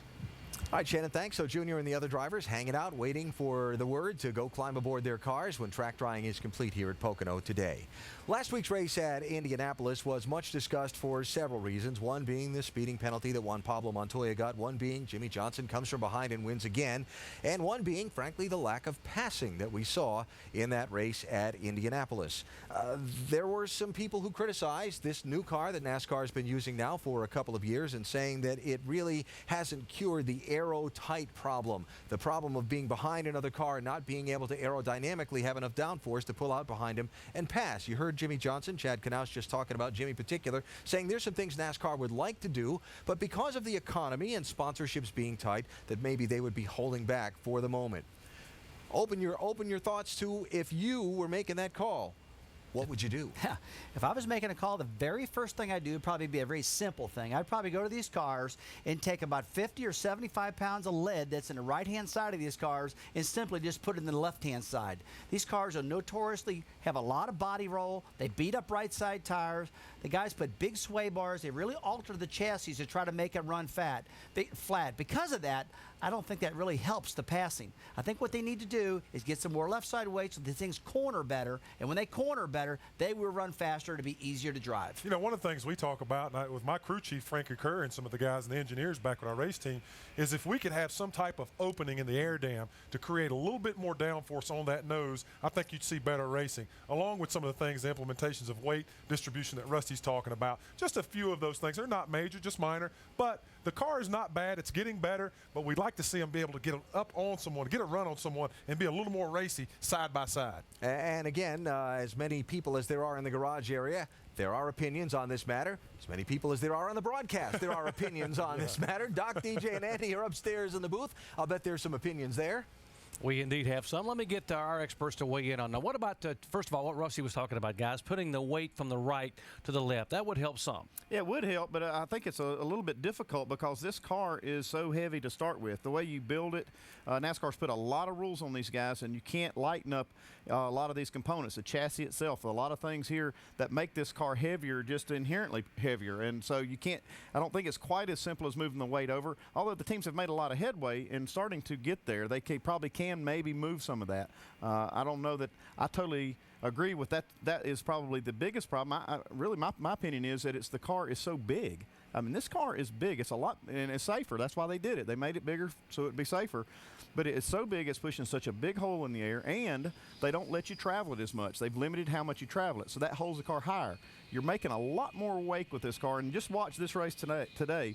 When they go down the backstretch, double file, you'll see how much turbulence is coming off of these cars. It's a tremendous amount. It'll blow those trees sideways. And more than once, we have seen these cars blow the caution lights off of their poles. That's how much turbulence is coming off these cars. That's what makes it so hard to pass. Yeah, and there's just not one answer to all of this. It's going to take a combination of things. But, you know, let's talk about appearance first. Let's try to see if we can get a spoiler back on this thing and get rid of the wing, make this car look more like a stock car, but give these guys some area, just as you're pointing out, Andy, where they can work in. I realize the argument is we're in very difficult economic times. Sure we are. But these race teams, they're still spending money. We saw the part about pit crews earlier. How much money are they spending there? So they're going to spend the money in some area to be better. Let's try to give these drivers that are the best drivers in the world the opportunity to really drive and hustle these race cars around. That's the problem that we're seeing. Now, Indy, yes, that's the extreme. That's on one end of the spectrum because in any car, a stock car in particular, it's very hard to pass there. But we see this happening at other places. We saw the guy that was 5 seconds out in front, got back in 12th, made up one spot in the last 25 laps of the race. So it's not an easy solution to it, but I think we need to be doing something. We haven't touched this race car. We need to do something to give the fans a better show, to give these drivers something they can be more aggressive with, because that's what they want to do. They want to race and have fun too. DJ, it's a subject that you obviously are very passionate about. No, you think? we kind of knew that going in. So one of the things that NASCAR has talked about is, given the economy's tight, given the sponsorships, and I know you just mentioned the dollars and cents, but at what point do you pull the trigger on changes that are going to cost team owners money? Well, I think you have to get to it and start making something happen. You know, the guys, and I'll just use Jimmy Johnson, Chad Knaus, they've got things going their way. Why would they want things to change? So they're really not looking. That's not the people that you need to go ask about this right now. But I think you have to start implementing some of these things now, you know, to where maybe the smaller things. You know, I think Goodyear has to be a part of this too. I think the tires are a big part of making these cars drive better too. So it's not, again, just one thing or another. But I think we have to get that going because we don't want these fans losing interest because of that. Not saying the racing's bad. We have some very good racing. But if you'll just take a look, we implemented something this year that we haven't done. Double file restarts. What was that put into place for? To make the racing more exciting. Has it done its job? Absolutely. But let's not just use that to make the race exciting. As we saw last week, we didn't have any caution flags, so it was hard to make that. So let's do just a little bit of work on the car and make it where these guys can have some fun. Hey, guys, the new COT car we're talking about next year for the NASCAR Nationwide Series is getting rave reviews. And a lot of things you talked about, DJ. It has a spoiler. It does not have the rear wing. Looks like the passenger car you can buy in the showroom. There's much more room up front, Andy, to deal with the splitter area as far as giving the teams more to work. Why not move the current Cup car more toward what that car is going to be, since they had a lot of time to work on it, and it's been a good race car in testing? Well, they haven't asked me if they would. I would probably suggest that too. I like the look of that car. I went over to Richard Childress Racing and looked at it. They have a prototype version of it, and it is very racy, and it's got, you know, more to work with. And I like, as a crew chief, I like having tools to work with. I don't like being handcuffed and told that you have to run this and that. And if they gave them a little more of that, it would really help. All of us have opinions on what you can do to them. They haven't really asked us, but we'll just give it to them anyway. All right, guys, we're watching the track drawing continuing, and we're hoping we're going to see some of these cars racing here very shortly. I appreciate the opinions, and they're going to get set to roll the cars out here. I think we're going to get this race in. I'm pretty optimistic about this thing. I know it's looking gloomy out there, but, man, they sure have got this track pretty dry right now. It's looking good. Fingers crossed, toes crossed. We'll cross our eyes if it'll help to try and see this race here this afternoon. Fans are coming in. Crews are getting ready to roll the cars out. Track drying work continues here at Pocono. We're getting that green flag ready. Cars being rolled out to the grid here at Pocono Raceway in Pennsylvania. Track drying continues. We're hopeful for 500 miles of NASCAR Sprint Cup Series racing here on the Tricky Triangle today. Crews are getting ready to go to work. Drivers will be coming out shortly to stand by those cars and get word to buckle in. And up on the top of the grandstands here at the racetrack, the spotters are getting into position as well. Now, racing in its history has always been a sport of innovation. People coming up with a better idea to try and help them gain a competitive advantage. Well, that's how the spotter came to be many years ago.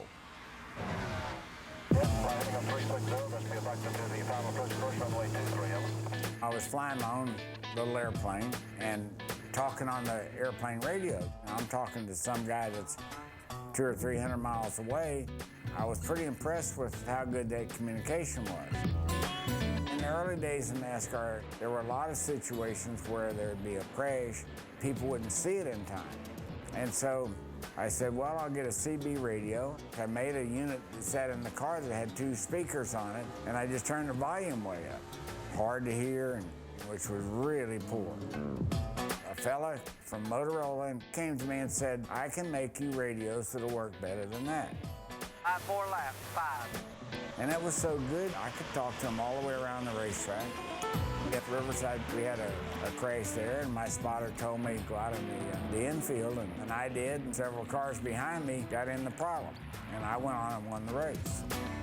So we just would go buy a grandstand ticket wherever you could get one, and he'd just go to the grandstand with a headset.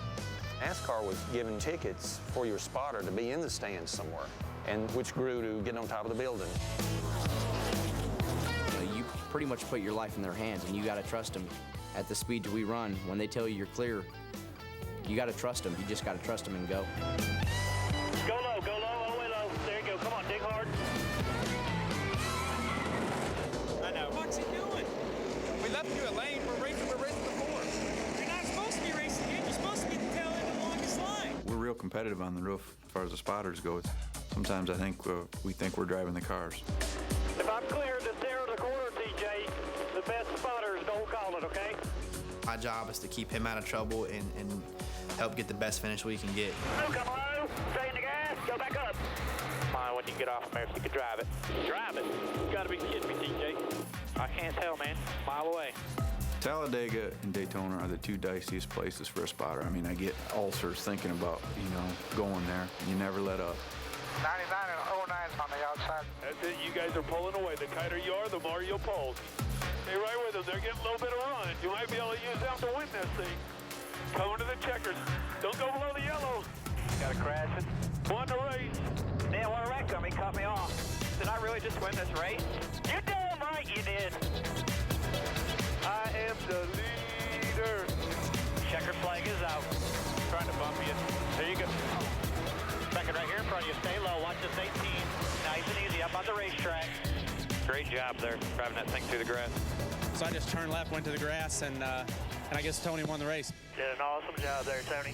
We'll have another good one next week, man. The great Bobby Allison, the innovator. We're having someone, an eye in the sky, if you will, talking to him on the radio. Spotters have come to be both a competitive need and a safety need for drivers as well. Rusty, what does a driver look for in a good spotter? Just a lot. First of all, clear high, clear low, and some coaching. Also, if the driver's getting pretty hot, getting mad under the collar, he's really mad at the driver, he needs the spotter needs to calm him down a little bit. And I think that's one good thing spotters do nowadays. They can tend to calm their driver down a little bit, get their head back in the game. I've seen that time in and time out. Talladega and Daytona, like Tim Fedewa just said there, is 2 of the toughest racetracks. As a matter of fact, guys, I can't hardly imagine racing like I used to at Daytona and Talladega without spotters. I mean, they're so tight nowadays. You got to have them. Yeah, and usually it's a friendship. Your driver and his spotter, you'll see them hanging out in the coach lot, walking around together because they need to have that common bond. They need to have that understanding and the trust, just like you heard A.J. Allmendinger talking about. If that guy tells you to go high, you need to go high. It can't be another decision. It's a split-second decision that you have to stay with, and it could cost you your day if you don't. As the race cars have changed over the years and visibility from within the race car to outside has gotten more difficult, the spotters have become even more crucial official. There's Jeff Burton's car. Shannon, he needs some help to see out of that race car because what's inside it sometimes blocks that view. Yeah, well, Jeff Burton, his spotter, Rocky, up high, watching out for Jeff Burton on the racetrack. And we're talking about spotters. You're obviously a veteran in this sport, so you've had several spotters, Rocky now for about 5 years. What makes a spotter someone who you can trust and rely on up there? Well, I mean, I think the main thing is that the one spotter is not necessarily the right guy for every single person. You've got to have the right personality. Rocky does what I want him to do. You know, I think it's important Rocky understands, and I've told him that, you know, I drive the car. You give me all the information you can give me, but ultimately I have to make a decision, and I trust him to give me the information as he sees it. But things change pretty quickly, and at the end of the day, the driver's got to make the decision and can't blame it on the spotter when something doesn't go well. You can't just say, well, the spotter told me to go high and I wasn't clear. It's your responsibility. But the main thing is you have to trust them, but you can't trust them until you've earned it. They have to earn it, and Rocky's done a really good job for us because he gives me the information that I want and I need. It is definitely a team sport down here. Not only the guys down on the track, but the guys high above as well. Alan? Jeff Burton getting set to go from 17th starting spot today and had a pretty sporty looking race car in yesterday's final practice. You see they continue to form the grid and they continue to try and dry the track here at Pocono Raceway. When we come back, Clint Boyer is hanging around in the shadows of our pit studio. He's going to join us. We'll talk about some outstanding practice speeds he had on Saturday.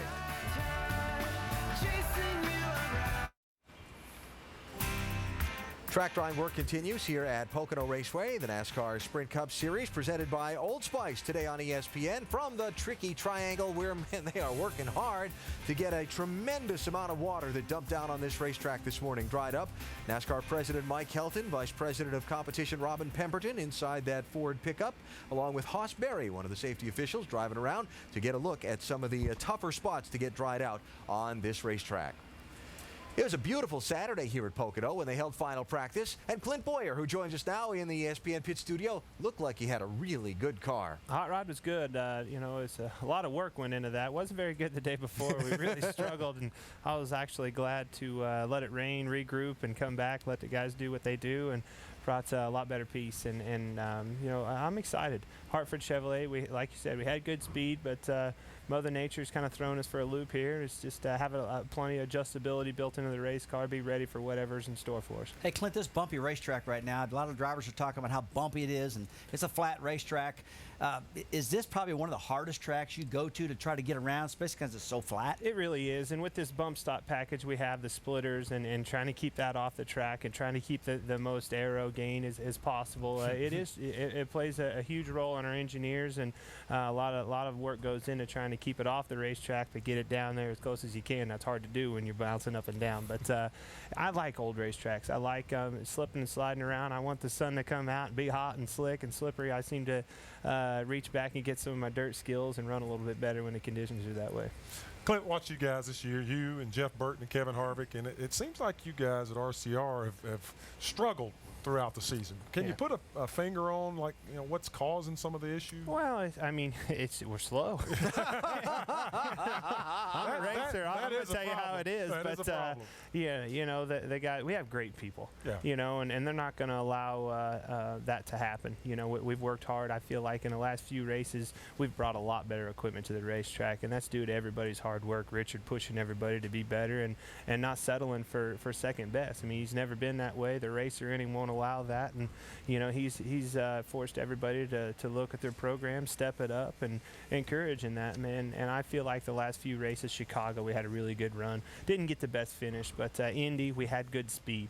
You know, we didn't finish well, didn't make the right choices, you know, for the race, but we had good speed. We brought good equipment to the track, and this weekend, you know, again, we've got good speed, and that's the main thing. We got to learn how to make them finish. We got to get the good finish, and that's what we got to work on. But the first things first, you got to be able to have the equipment to do that, and I feel like we've come a long ways in reaching that goal. Clint, as a current driver, we had a discussion a little while ago about what could you do to this new car to make this car better, to make it drive out there better? What if you had one thing you could do, and I know there's many, but what would be one of the first things? What would be one of the first things you do to make this thing better? You know, I don't want to be the one that says that, but I would like to see the travel more. I'd like to go back to traveling and get rid of the bump stop package. That's the only thing that you know, I still don't quite understand, and the thing that's quite different than anything I've ever driven on, is this bump stop package. So I don't understand. I like to go back to 4 springs and 4 shocks and get the most out of it. So nowadays the cars, they go through the corner, they're locked down on the ground, there's no travel, the tires don't move up and down. And here you got a bumpy racetrack like we're talking about early. You're saying get rid of those doggone bump stops so those wheels can go up and down through those bumps, get better grip, and it should just put better racing on, you believe? It's just tricky. I mean, when you're working on your car, you can, you know, rounds a wedge in and out, track bar down, track bar up, all the normal things you do as your race car driver you did your whole life growing up, and then you change 1/8 of an inch of packer and it throws all that out the window and does something completely different. It's just you know, that's the nature of the beast. That's what you got, and you got to make the best out of it. Some teams have figured that out better than others, obviously. But, you know, I mean, we still got a good package. We still got a great sport. It's very competitive, and that's not an excuse. You know, we're behind. That's not an excuse wanting that difference so we can catch up. We got to get after it, and I feel like we've done that. I feel like we're going to have a lot better show. We've got, you know, good racetracks coming up, and we're not out of this chase. I told the boys yesterday, I said, hey, we got to get after it. We got to work our butts off and get ourselves in this chase. We can do this. We've overcome, you know, bigger obstacles in the past, and I feel like we can still do it. You lead my next question, which is your 16th place in points. You're 151 behind 12th. You get 5 races to go, including this one. How do you make up that amount of points in that amount of time? Go, Cat, go. You know, I mean, that's all you can do. You know, before I was saying 3 or 4 races ago, I was like, I'll just top 10 them. We'll get in this thing, be consistent. Now I think it might be top 5s. You know, that's the thing. You're not outrunning cars that are ahead of you for just because you've had bad luck. You know, they're cars that are ahead of you because they're running good. So, you know, I feel like we can do it. I feel like I'm with the right organization, right team to do that. My teammates are all helping out. Everybody's working hard. And whether it happens this year or not, we're going to be better. What's the most difficult thing about this racetrack as you prepare to go out today and run this racetrack? We've heard everybody talking about the corners and trying to get get in. What's the most difficult thing for you at this racetrack? Besides waiting out the rain? Mother Nature seems to be the biggest hurdle you have to overcome. But this is a fun racetrack. It's very tricky. You know, Rusty, you've been here. You've had a lot of success here.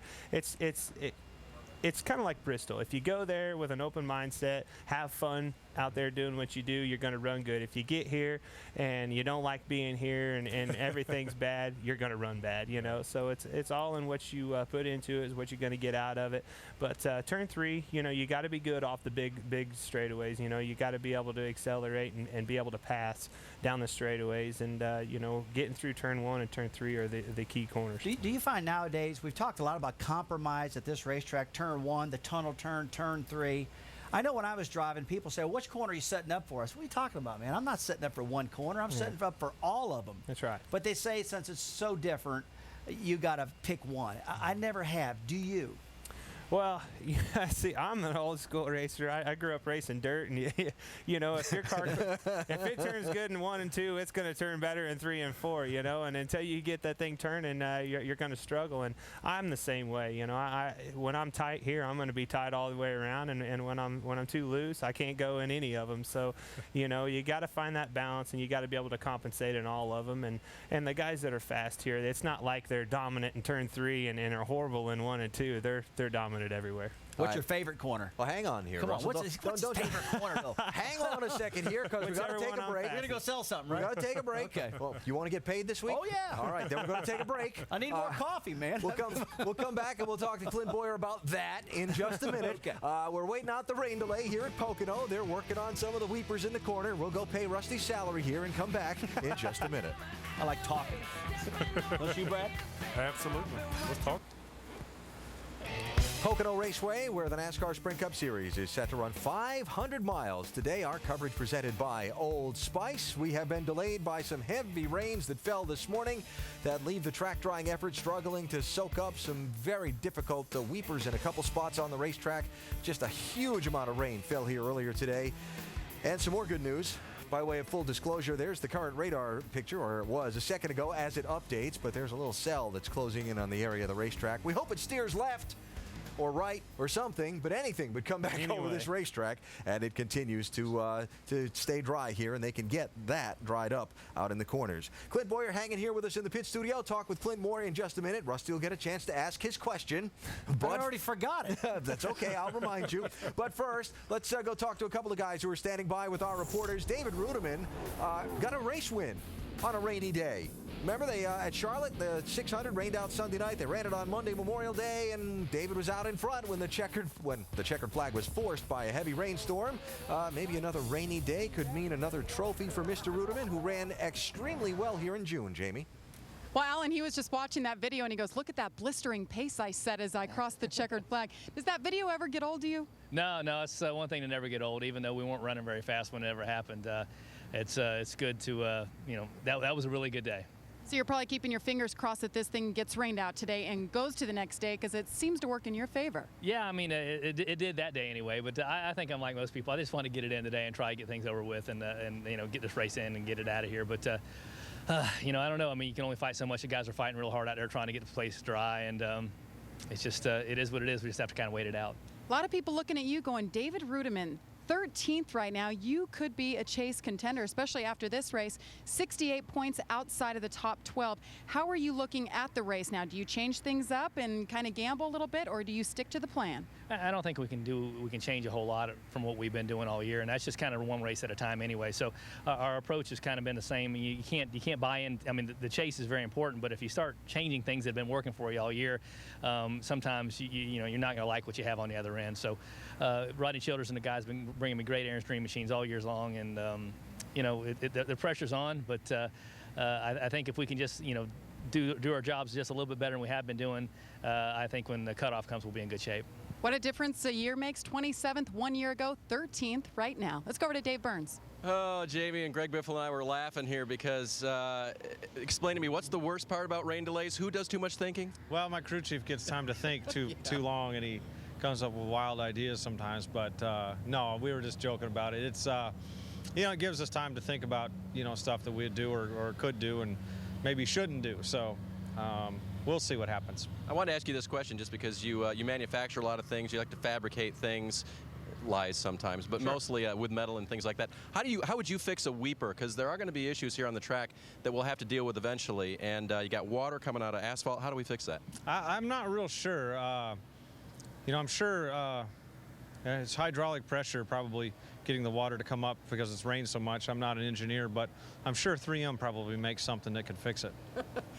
Speaking of them, they're doing this little contest that involves your pit crew. First of all, talk about their success this year, and then fans get a chance to give them a name by the end of the year, and I'd like to know if you have some thoughts on that. But first, talk about how well they've done for you on pit road. Man, they've done a great job. It's fun. We did a little skit last week. We made a little commercial for it. It's 3mcarcare.com division doing the Name the Pit Crew, so you can go there and check it out. But I don't know. There's going to be some interesting names for them. I think they're pretty fast guys on pit road, so I'm pretty excited about it. I'm curious to see what the fans come up with. I think they're going to come up with something good. I'm trying to think of some product here. We could call them the Post-its. No?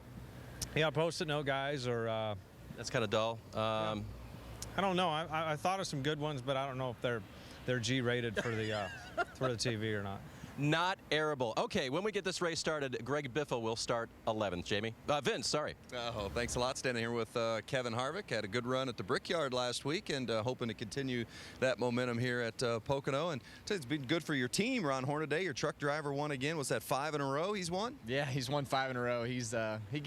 My wife says he gets better like wine. He gets better with age. So those guys have just done an incredible job. And to see him be a part of history, he deserves everything that comes with that. And so he had a good run last night. We had a great run on our Jimmy John's Chevrolet yesterday in the Nationwide Series. Had a little bit of a mechanical issue there, but things are going good.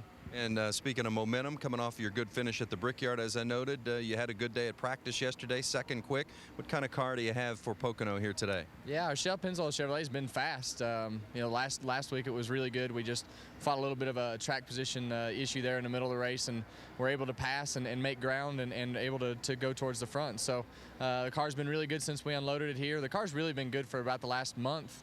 The guys have been working really hard to get some things switched around, and everything's been going good. We've had some dumb luck, but we'll keep digging. Kevin Harvick ran 4th here in August, so don't be surprised to see him up front again today. Alan?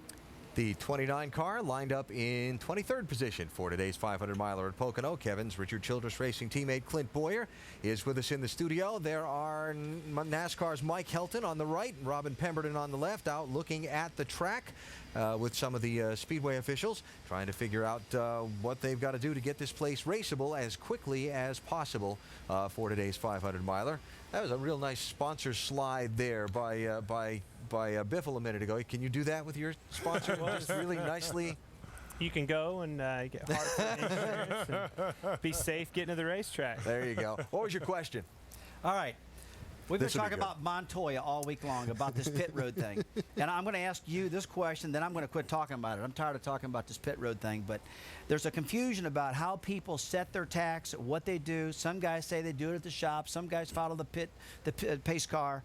Clint Boyer, tell me how you do it, because a lot of people are getting busted on pit road. And what is your procedure when you pull out of the pit road? How do you do this deal? Well, actually, I was probably one of the last ones to go to the lights on the tack.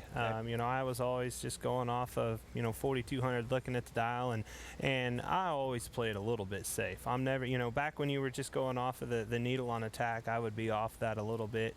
I would rather be a little bit slow on pit road than give a race away, any day of the week. But this light system has been spot on. It really helps. But I don't like some guys I have all green, and then once one red goes, all the green go out, and the red, and it kind of bounces back and forth. I don't like that surprise. I like being able to kind of inch up on it, inch back down on it. So I think there's 7 dots on there. I want to see that 7th dot, and if you go over that 7th dot, it's too fast, So and that's getting down to the 100th of the RPM. So you really got to be careful on that light. But it does help you get the maximum, speed out of pit road. So there's a lot that goes into it. But anytime you're that fast, it's just unfortunate. How do you set it? How do you do that? The guy set it for me, but I make sure that thing's right off of the pit road speed from the caution car. You go out there, the guys set it before you get in. They have it wrote on the steering wheel exactly what it is. But when you get out there, it's still your butt on the line. If you didn't make sure that speed's correct with the pace car, shame on you. Okay, so you double check them then. See, that's what we've heard, Alan. We've heard some guys do it at the shop, and some guys just simply follow the pace car, then reach up and hit the yellow button and set it like that. So you're doing both, though. Yeah, we do both, and if it's off, use your teammates. You got teammates out there. What are they running? What pit road speed are they, and bounce off of each other and help each other out there. So, very critical to be as fast as you can, but it sure can cost you a big day at Indy, like we saw last week, unfortunately. So we're done talking about that. We're done talking about that. That's it. Let's talk about some fun stuff now. How much do you miss running the Nationwide Series? We miss seeing you in the Nationwide Man, I love it. Look how much fun they had yesterday. Right next door to where I'm from. It's frustrating because I wanted to be able to run that, but I wanted to be able to give these guys 100% of my attention on this Cup effort, especially being new. Everybody new to the team this year. I wanted to be able to do that, but I'm going to be there next year. There's no way around it. I'm going to be there. That's good. You did too good a job making that racetrack. I still don't know how you did it, but you did. Well, I think we can help those COT cars if we race them on tracks like that. There you go. All right, plug in there, right? I figured so. Plug. He's got his Coca-Cola bottle. I can talk about the track. That's right. In case you didn't see the Nationwide Series race yesterday, hopefully we get a chance to run a highlight in for you here in a little bit. But Rusty designed the track, and it was a spectacular race. Last question, managing your energy for whenever the race is going to start. Any issue? Well, it is for me because I do have a little bit of ADD built in me a little bit. I get pumped up, get excited, and then I look at the radar and get bummed back out, go sit on the couch. Then I get excited. You hear the jet gyros fire up, and then you hear it pour down on the motorhome. It's frustrating, but hey, that's Pocono. I've come to realize that every time I come here, it rains. And if they ever need rain up here, just call NASCAR and say, hey, we need you to come and race. Bring a race on up. All right, well, hopefully they get the track dry and you get to go run 500 miles in a bit. We're hoping. Clint Boyer, driver for Richard Childress Racing. He's going to line up and pursuing a place in the chase in 16th starting spot today. His car's out in that line, uncovered, ready to go. All we need is the track drying to be finished. Fans hanging out at Pocono Raceway in Pennsylvania, waiting for track drying to be wrapped up. And today's NASCAR Sprint Cup Series race to get underway. Our coverage presented by Old Spice. We're watching the skies, we're watching the track drying, we're seeing the crews cover the cars up a little bit, a couple of sprinkles beginning to fall here at the racetrack again. We're hoping, and we appreciate your hanging with us very much. So, talked about the Iowa Speedway and the race held there yesterday for the NASCAR Nationwide Series. What's the story about this? That's a motorcycle that I used to own that I donated to the NASCAR Foundation to auction off for charity at the Iowa Speedway during the Rusty's Roast, which they had Thursday night. And the guy who ended up with the bike in his hands? Mike Helton. NASCAR president, took it for a lap around the racetrack on Saturday. Mr. Gahn actually bought it. Brendan Gahn's father, Michael Gahn, and he told Mike, he said, I'll tell you what, I'll buy this motorcycle. I'll give $40,000 for it if you pace the race driving a motorcycle. So Mike Helton did it. He drove it. And the money going to charity. Mike and NASCAR's Robin Pemberton getting into the Ford pickup after being out on the track and inspecting the surface, trying to see the progress that's being made on some of the weepers in the corners and getting this place race ready very shortly. Well, we talked about the Nationwide Series race on Saturday in Iowa being a good one. First of all, full house of fans. What, some 60,000 there, right? Yeah, 60,000 fans, standing room only. We run out of seats. We had to start selling people as we're walking up. It was just an amazing day, Alan. It's just the people out there in Iowa just love racing. And some good racing on the racetrack. This speedway with 3 different levels of banking in the corners. Brad Keselowski made the most of all of them. He did. I mean, he was working good on the bottom, the middle, the top of this racetrack. He had some great side-by-side battles all day with just about everybody out there. Kyle Busch is who he got locked up mano-a-mano with at the end. Well, if there's a nationwide race, there's going to be a Kyle Busch appearance, and it seems like he and Brad Keselowski had a great race there down to the end, with old Brad getting a little pass move on him and win the race. So Keselowski wins. Kyle Busch finishes second again, continuing this incredible streak of finishes he's had in the Nationwide Series of running first or second, although a lot of them have been second lately. And Kyle looking for a win when we go to the road course in Watkins Glen with the Nationwide Series next Saturday. Coverage here on the ESPN networks. Joey Logano did a great job at Indianapolis last weekend. Been doing a great job when he's been in the Nationwide Series. He's hoping to do a great job here today at Pocono. Shannon? That's right. Joey Logano coming off a great run last night. We were just talking about the Nationwide Series. He'll be back in that 20 car next week at Watkins Glen. But Pocono, what you said, is one of the toughest tracks that you've ever been to. But you won an ARCA race here in June. Does that help you at all in your learning curve? It does a little bit. The biggest thing was just coming back here for the second time and going through practice. We unloaded with the Home Depot Toyota and we weren't that great.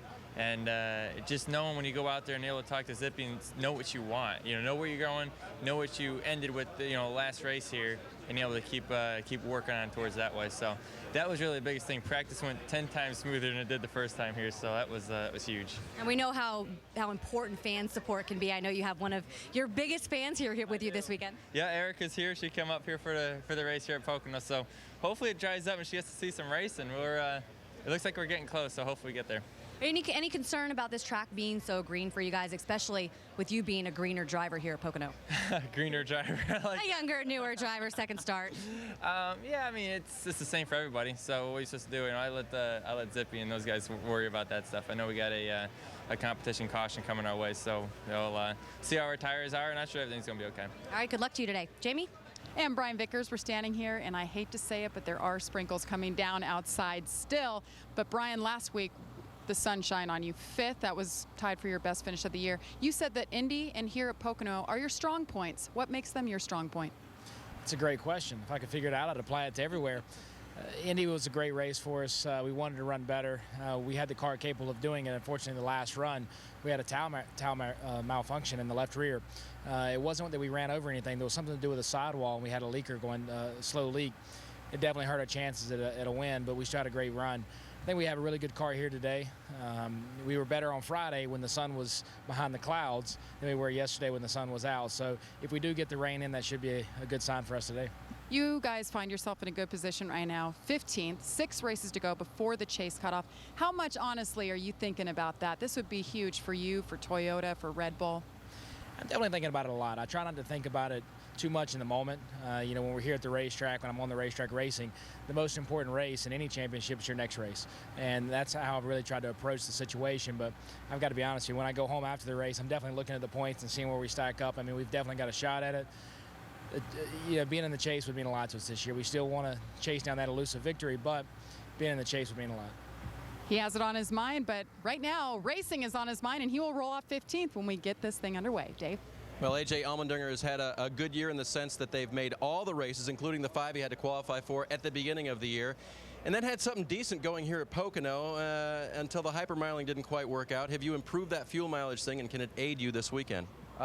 We have, and hopefully we don't need that. Now, everybody in the Valvoline Dodge. It's been fast this weekend so far, so hopefully whenever this weather clears up, whether it's today or tomorrow, that we put it back on the racetrack and it was as fast as it was on Saturday practice. We were looking at those numbers, and of course your one fast lap was the 4th quickest of all of them. How was it over the average, and where were you having maybe some difficulties handling this track? I mean, on average, I think we were close to being the same. We ran the most laps in practice, which just shows that everybody at Rich Petty Motorsports is doing a good job, and especially on my team. Be able to run all the laps, it's key around this place. And, you know, as everybody knows, it's a tough place because you got to kind of be a little bit tight in through one, but through 2 and 3, that makes you too tight. So it's a happy medium. And we weren't really having one issue. It's just a little bit here and there around each corner and try to get a little bit faster. But I was happy with the car, and like I said, we didn't really make a lot of changes from Saturday, and whenever we go green, we'll see what we got. Sounds like they found the speed and the handling in the 44, Alan. All right, David, thank you. A.J. Allmendinger, one of the guys who started this season, not really knowing what the plan was for this year. They had intentions of being able to put him in a car for every race, excuse me, but funding wasn't quite a certainty for Allmendinger, and now he looks like he's got a full ride going forward into the future. There are drivers out there right now who don't know what they're doing for next year. Jamie McMurray notified earlier that Crown Royal, his sponsor with Roush Fenway Racing, was going to be moving to back Matt Kenseth for 2010. What's it like for a driver? What Allmendinger went through this year, what McMurray's probably going through now, not knowing what's coming up? Well, fortunately, I never went through that. I had a great team owner, Roger Penske, and a great sponsor, Miller Brewing Company. We grew together till I quit driving a car. But I got to believe that it's an agonizing situation. It's something I would not want to be involved in. I think it makes you drive over your limits. I think it causes crashes sometimes because you're worried about your family, you're worried about your job. And it's something that a driver does not need on his plate if he's going to go out there and try to contend to win. Now, let me just clarify. You're talking about you're worried about your family and your job, and therefore you press harder than maybe you would normally press. Absolutely. You drive beyond your capabilities. And a lot of times it's not really your capabilities, it's the car's capabilities. In order to do that, and that happens, I mean, it just happens. You don't want to do that because you're having to do it, though, because of the situation you're in with the car owner. Very difficult situation. And I have a young man in our Nationwide Series, Kelly Byers, who's a tremendous young racer, but we haven't been able to find the funding to keep him racing throughout the year in the Nationwide Series. And I've watched him struggle. It's been very, very difficult. He's had some good opportunities.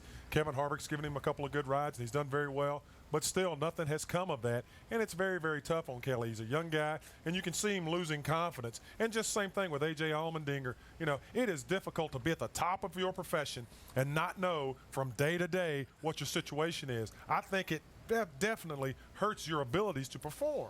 And the same thing, Brian Vickers, even though he's with one of the top teams, he has a contract that's unsigned. He signed his part of the contract 6 weeks ago, but the other side hasn't been signed. So he doesn't know for sure what he's going to be doing next year. That's very, very difficult to be at your best when there's uncertainty. And what about Jamie McMurray? And you know, what makes me, I get thinking about this. What about that one car with Chip Ganassi? He needs a driver for that car. And I really wish we could see McMurray back with Ganassi. I know they had a little falling out, but you know what? I think they need to kiss and make up. They need to kiss and make up, get back in there. They'll run good. He's a good agent. Has he got a deal already coming? No, tell you what, man. Like, this is just me dreaming, okay? I got you to do my basketball contract. I just didn't know if yeah, there you go. All right, so first of all, he let us take a commercial break so he could get paid. Now he's going to negotiate somebody else's contract. He's negotiating deals, Yeah, there you go. Are we doing this again? Hey, coverage of Major League Baseball continues on ESPN. 2 nights of action starting tonight. It is Sunday Night Baseball presented by Taco Bell at 8 Eastern. The Dodgers and the Braves in Atlanta. Then Monday Night Baseball presented by Holiday Inn at 7 Eastern. It's Alfonso Soriano and the Red Hot Cubs heading into Cincinnati to face the Reds. Major League Baseball on ESPN and ESPN 360. Track drying continuing, watching the weather and the radar here at Pocono.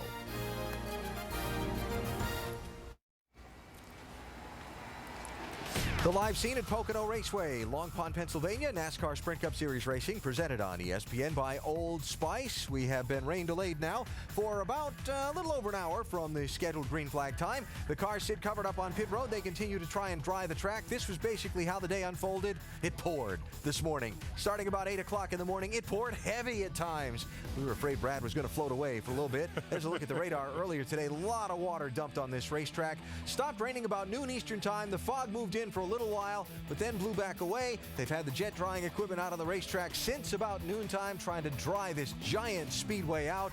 And again, so much water has been dumped on this racetrack over the last few days. It rained here heavily on Friday as well. There is the live radar, another little cell kind of messing with us, and those jet dryers have been working for long enough that they've got to put a little more fuel on board to keep them going. So that catches you up on what's been going on here at Pocono Raceway to this point. And again, the cars sit covered up on pit road, waiting for the track drying to be finished. And hopefully, that little cell that's messing with us back behind the grandstands here on the radar skirts us, as it looks like it may on radar, and we get to see racing here very soon. It doesn't matter, right? Going back from your short track racing in the ASA days, Rusty, to the early Daytona 500s, to now today's NASCAR Sprint Cup Series races, one thing has become true, and especially today: the less time you spend on pit road, the better off you're going to be. That hasn't changed over many years of competition.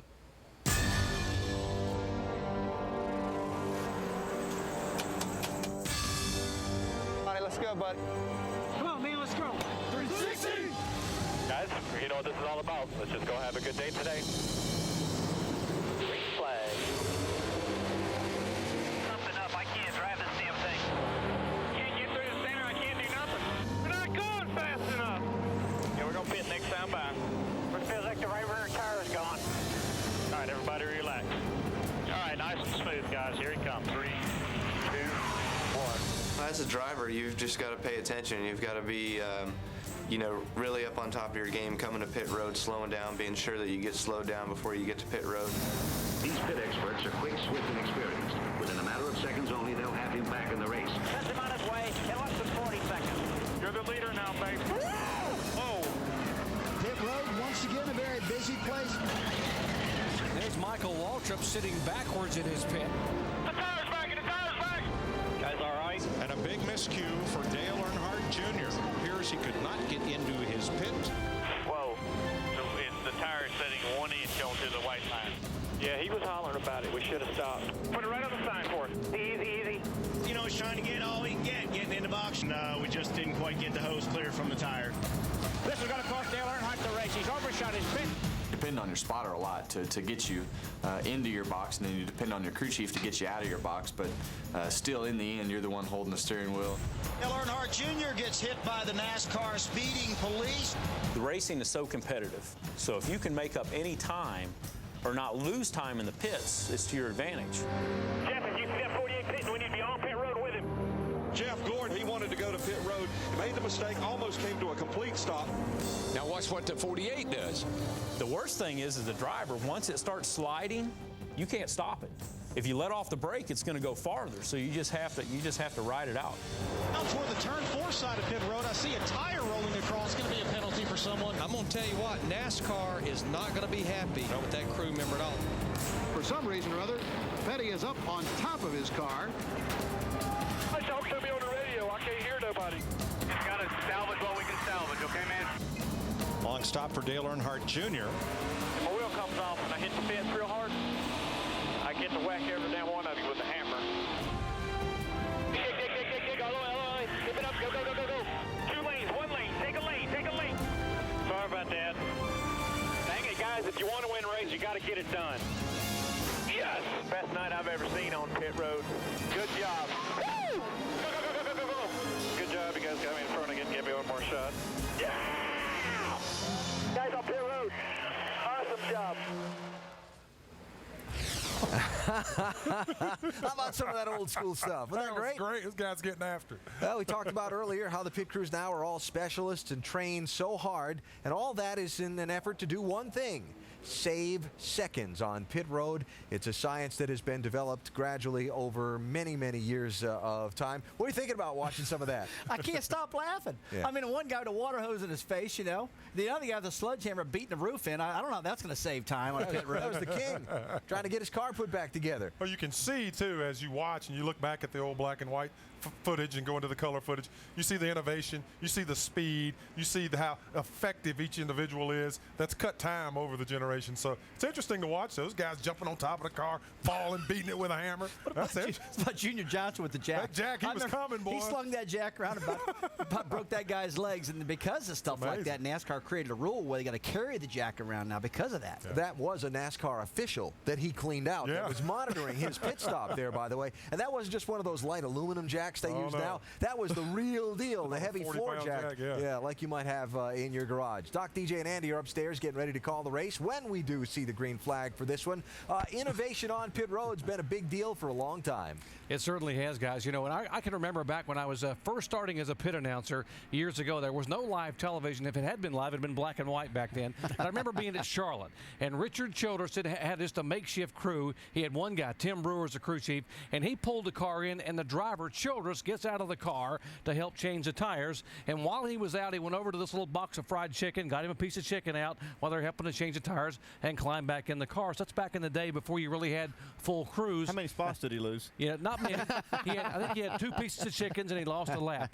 And you remember the movie Days of Thunder, that the shot about where the guy wants to pit? They said, "Not now, we're eating ice cream." That actually happened at this racetrack. It was Benny Parsons driving the car. Harry Hyde was the crew chief, and Benny was a lap down and wanted to pit. And they said, no. He came down this long straightaway, and Harry Hyde said, "You can't pit now. We're eating ice cream." They held up their ice cream cone. So it's come a long way, though, over the years. Yeah, it has. But it's looking back on that, it makes me realize just how big of a factor those guys are. I mean, they're competing in this event just like the drivers. They are trying to affect the outcome of the race. They want to try to help their drivers and their teams, and you see how much heart they have. And over the years, for me, that's why I like to change tires and go over that wall even after I was a crew chief. I like doing it because I felt like I was on the field and really actually making a difference. Yeah, these guys are very passionate about what they do, and as this has evolved to the point that they realize how much of a difference they can make in the race, especially this day and time, in helping you either not lose positions or maybe gain a spot because of how hard it is to pass because of the competition level, they get more and more into it. So it's been great to see. I always tried to take care of those guys. They were really good. Obviously, you don't want to scare them. Back before we had no speed limits on pit road, you would come in there just as fast as you possibly could and try to be under control. But these guys are great athletes and have always been a huge part of the success of a race team. You know, I can remember before you talked about the pit road speed, how NASCAR jumped in and finally made a change there. I saw crew members injured time and time again, broken legs, injuries at Riverside. We had a fatality at Atlanta. I was right there and watched that happen. I mean, because you're coming down pit road and you've made an adjustment on the brakes and you hit the brakes to stop and the car pirouettes around at a pretty good speed. You're running 100 miles an hour plus on pit road. Well, back at not too many years ago, they were actually racing on pit road. There was no pit road speed. They were racing on and off pit road, and a lot of guys were getting. I was one of those guys over there. I'm telling you, it was scary at times. NASCAR did step in and slow the cars down and put them under a limit there, and then also they put helmets on these crews, which is a big difference. I mean, if they do get into a problem and they happen to get hit, they've got a lot of protection. They do some other things. You know, they limit how many people go across the wall. They've got some real tight limits on what these guys can do, and it's really made it a lot safer. Although you're still stepping out in front of cars, sometimes running 60 miles an hour. That's exactly right. And even you think about getting hit by a 3,400-pound stock car, even at 25, 30 miles an hour, it can take a leg out, something like that. So you have to really be careful and pay attention. The driver's job on a pit stop, you think, well, you finally get a caution, and I've heard a lot of people say over the years, well, that's a time for the driver to relax. Actually, you have to think more then probably than if you're up to speed at times, because you have to understand what your job is as the driver. Obviously, you don't want to speed because that's just going to create problems for you. You don't want to run over anybody. You have to get in that box very precisely. If you miss it just a little bit, you upset everything that this crew was trying to do. They expect you to stop at a certain spot. That's where they're running. So you have a lot to do, and you have to be ready to go. You can't have the car in gear, let your foot off the clutch, and then you mess up the rear tire changer. So there's a lot of things going on. So, yeah, you're pretty busy in there. No wonder y'all make so much money. Oh, yeah, that's exactly it. Well, I didn't realize y'all were that busy. Yeah. Talking about making a lot of money. Now, the guy on our crew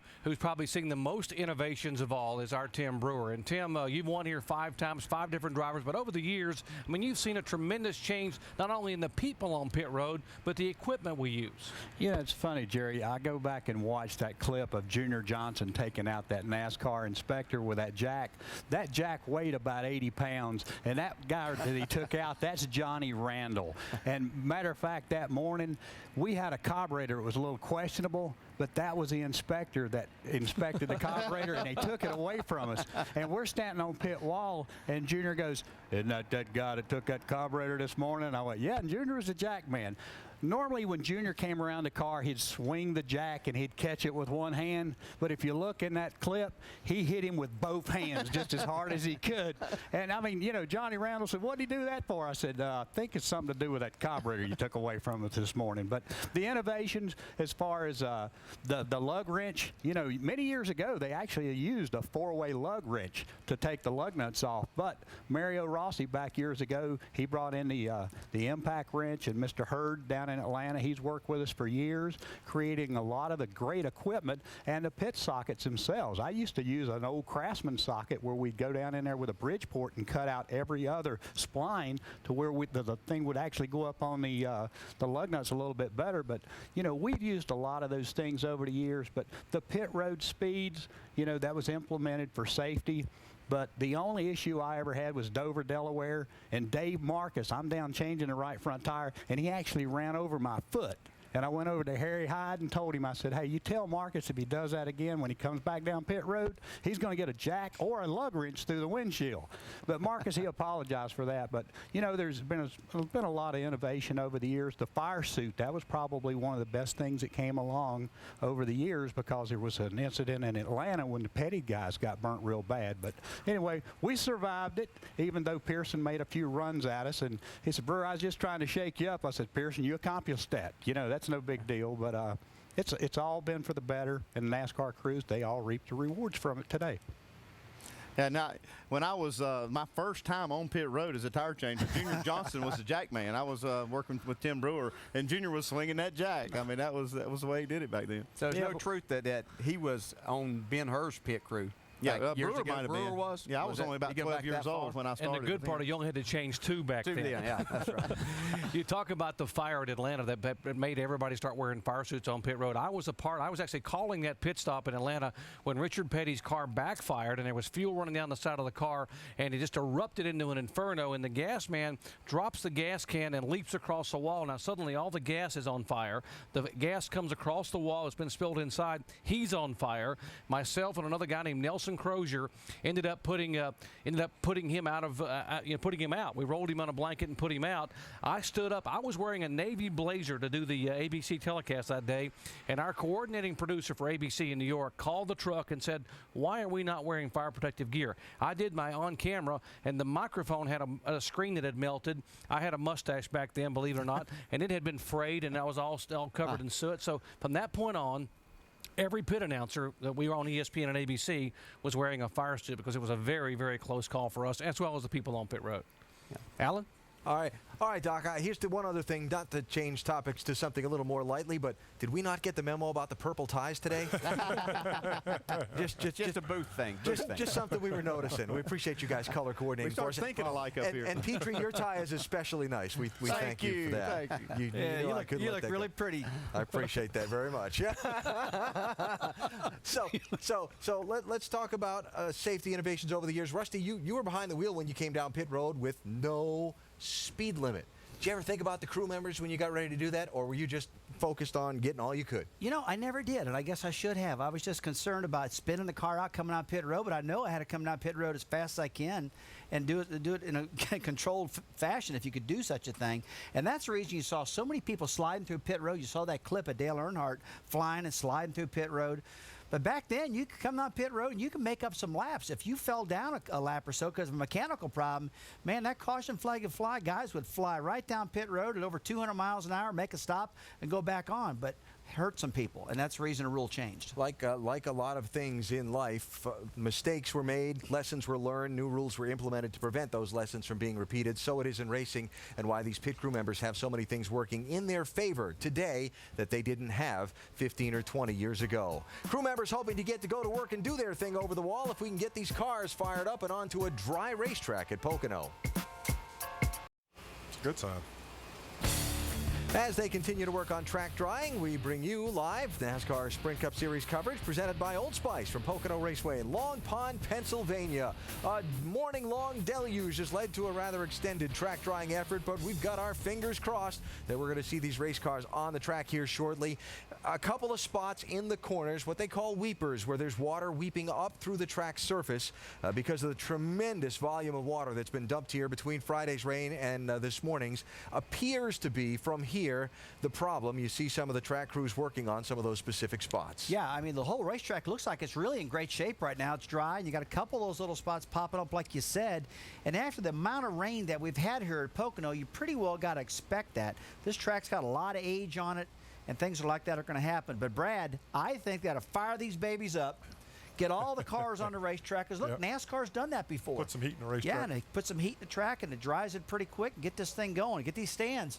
Get these people in these stands excited. I can't believe a guy that used to drive off into turn one at 200 miles an hour would look at those weepers down there and say, yeah, let's get out there and go. Yeah, but Alan, they can go above them. Oh, they can drive around The biggest thing they're going to fight, guys, the biggest thing in this whole thing today is the time. Right. Because there's no lights at this racetrack. And as we get, 30 more minutes, 40 more minutes, an hour more into trying to drive this thing with sprinkles, we're just going to run out of daylight. That's going to be the problem. Hoping not to disappoint the fans and viewers today and see this race. Let's talk to some more of the drivers who are patiently waiting out a go. Matt Kenseth on that bubble spot in the race to the chase. Let's hear from him.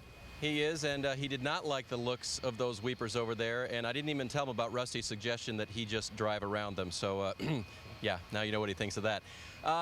We've also kind of laughed today about people having a lot of time on their hands and what they might do with it. What do you think Drew and Chip are doing with your car while we're waiting this all out? Well, nothing. The cars have been through tech and they're all impounded, so they can't do anything with that. But I've just been hanging out waiting to see if they're going to get the track dry and if it's going to quit raining. This weekend, you have not been at the top of the charts, but that isn't always an indicator of how good the cars are. How has it handled for you? Not very good.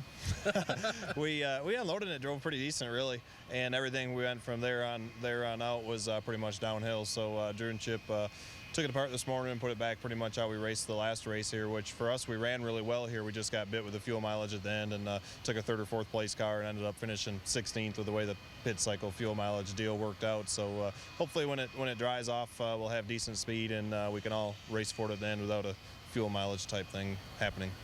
Big news this week at Roush Fenway Racing involved you and the fact that you will have a new sponsor who is a current sponsor with the company this year. How exciting is it to you that Crown Royal will be on the car at least for part of the year next year?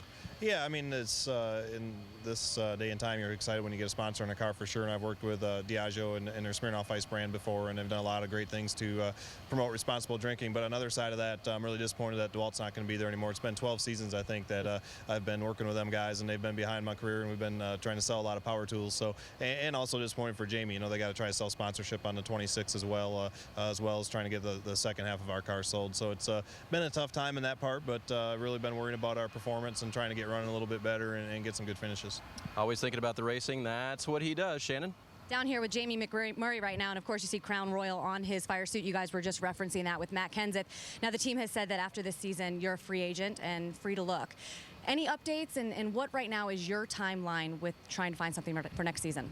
Well, I've been really fortunate in that when Roush made that announcement that I'd be free to look around, that I had 2 or 3 team owners call me with what I think are really, really good opportunities. So just have to wait and see kind of how it all works itself out.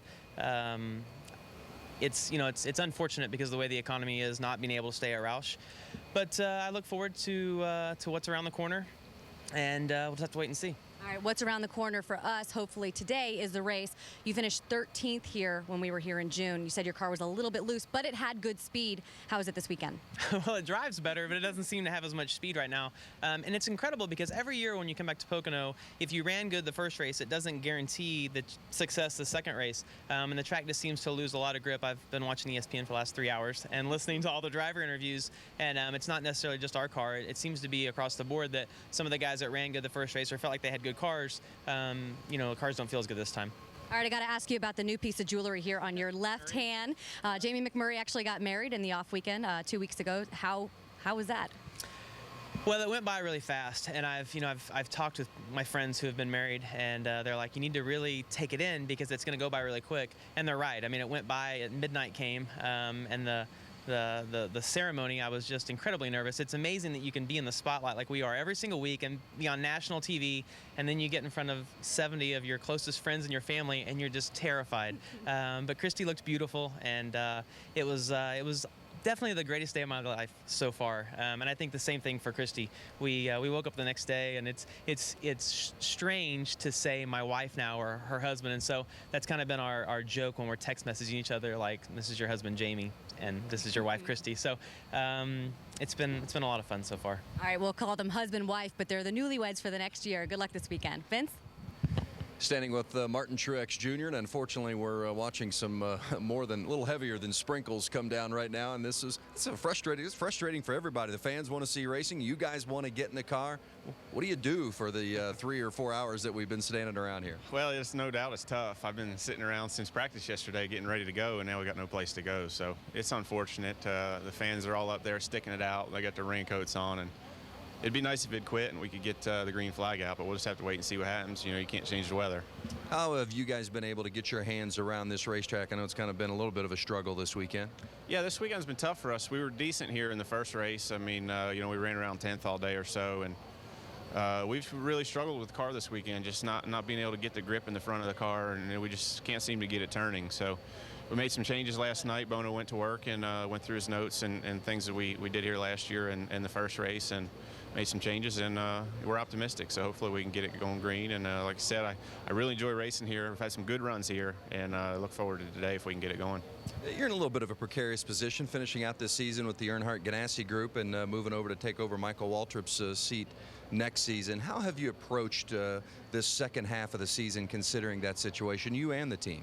Well, really, we're approaching it the way we have all year long. You know, like I said before, I'm committed to the team, and they're committed to me, and we're just trying to do all we can to keep the car competitive, try to get back to victory lane, which has been a while for us, and just still working hard. You know, still trying to do all we can to help Juan and the 42 guys get in the chase. That's very important for the company, and hopefully we can help them do that. At the same time, you know, we need to keep the car competitive, make it an interesting option for some guys out there looking, and hopefully that they can secure a driver for the car for next year and sponsorship. So just doing all we can. Really nothing's changed as far as that goes. We're trying to do the best we can each week, and you know, hopefully before the year's out, we'll try to get a checker flag. Well, you feel as though maybe you had a little part of Juan's success if you guys can help him get into the chase? Well, I don't know. I mean, that team's done an incredible job. Brian Patty's really done a great job with them, and I've enjoyed working with him and his whole team. So, like I said, it's been a good relationship, a good teammate situation, and you know, we haven't had the season we thought we were going to have. We had some really good runs back earlier in the summer, and we've kind of faded off and kind of struggled with our cars here lately. So, you know, we're just trying to do all we can, and you know, it's been a great year. I appreciate everything Chip's done. I've really enjoyed working with him and his organization, and like I say, hopefully we got all the bad stuff behind us. We can go out and try to win some races from here on out. Absolutely. It'd be great to see the one car have a strong finish for driver and team to this season. Jamie? And another driver who'd like a strong finish too, Scott Speed here. First full-time season, Scott. Not many racetracks have you been to for a second time. That is the case here. The advantage of coming back to a place 6 weeks after the first time you ran here. I don't know. I think certainly some tracks are more difficult to learn than others. And it certainly will help coming back a second time. But some tracks, you know, you just land there and everything's good right away, you know. So it certainly was like that for Chicago with us. So I think it depends really on the track. Certainly like Darlington, the second time, third time, fourth time, every time is just going to get better, I assume. So it changes. Right now you sit 36th in points. We all know top 35 guaranteed in the field every week. What has it been like for you just trying to cross that barrier and get into the top 35? It's been tough. I mean, we started out at the beginning of the season. We definitely had a lot of bad luck. We were running certainly a lot better than where we showed. And we got ourselves outside the top 35, and then we missed a race, and it's like, it just started to become harder and harder to get back into the top 35, and it's the way it is. I mean, luckily NASCAR is as competitive as it is, to where they have that rule where, you know, there's more people that want to race than can. So that means the sport's doing well, and it means good things. Not for us at the moment, but I think it's something that for sure we'll be able to overcome at some point. Okay, we were watching the video together, and Jamie McMurray, newlywed, wearing this new piece of equipment here on your finger. You, a newlywed, same day you got married. What do you think about the ring and driving with a ring? Driving with a ring, no problem. The rest of the hours during the day, I hate it, honestly. But negotiating wearing it around my neck or putting it somewhere else. It wasn't part of the process. She's pretty firm on that. So it's on here. Hopefully I get used to it pretty soon. But at the moment, just keep messing with it. Amanda is his wife. It's good to have her by your side every race. She supports him, and he's just got to get used to that, Alan. All right, Jamie, thanks. So Scott Speed getting used to that ring on the left hand and trying to get used to this tricky old racetrack in a NASCAR stock car. Scott going to go off in the Red Bull 82 in 37th position. Now, a couple of news and notes that we've touched on some of during our telecast already, but just go back over them again with our J-Ski news and notes. Mentioned Crown Royal is going to join Matt Kenseth as one of his sponsors next year, and Jamie McMurray kind of hunting around. The bottom one, Lowe's may drop its naming rights to Lowe's Motor Speedway that it has had that naming rights to since 1999.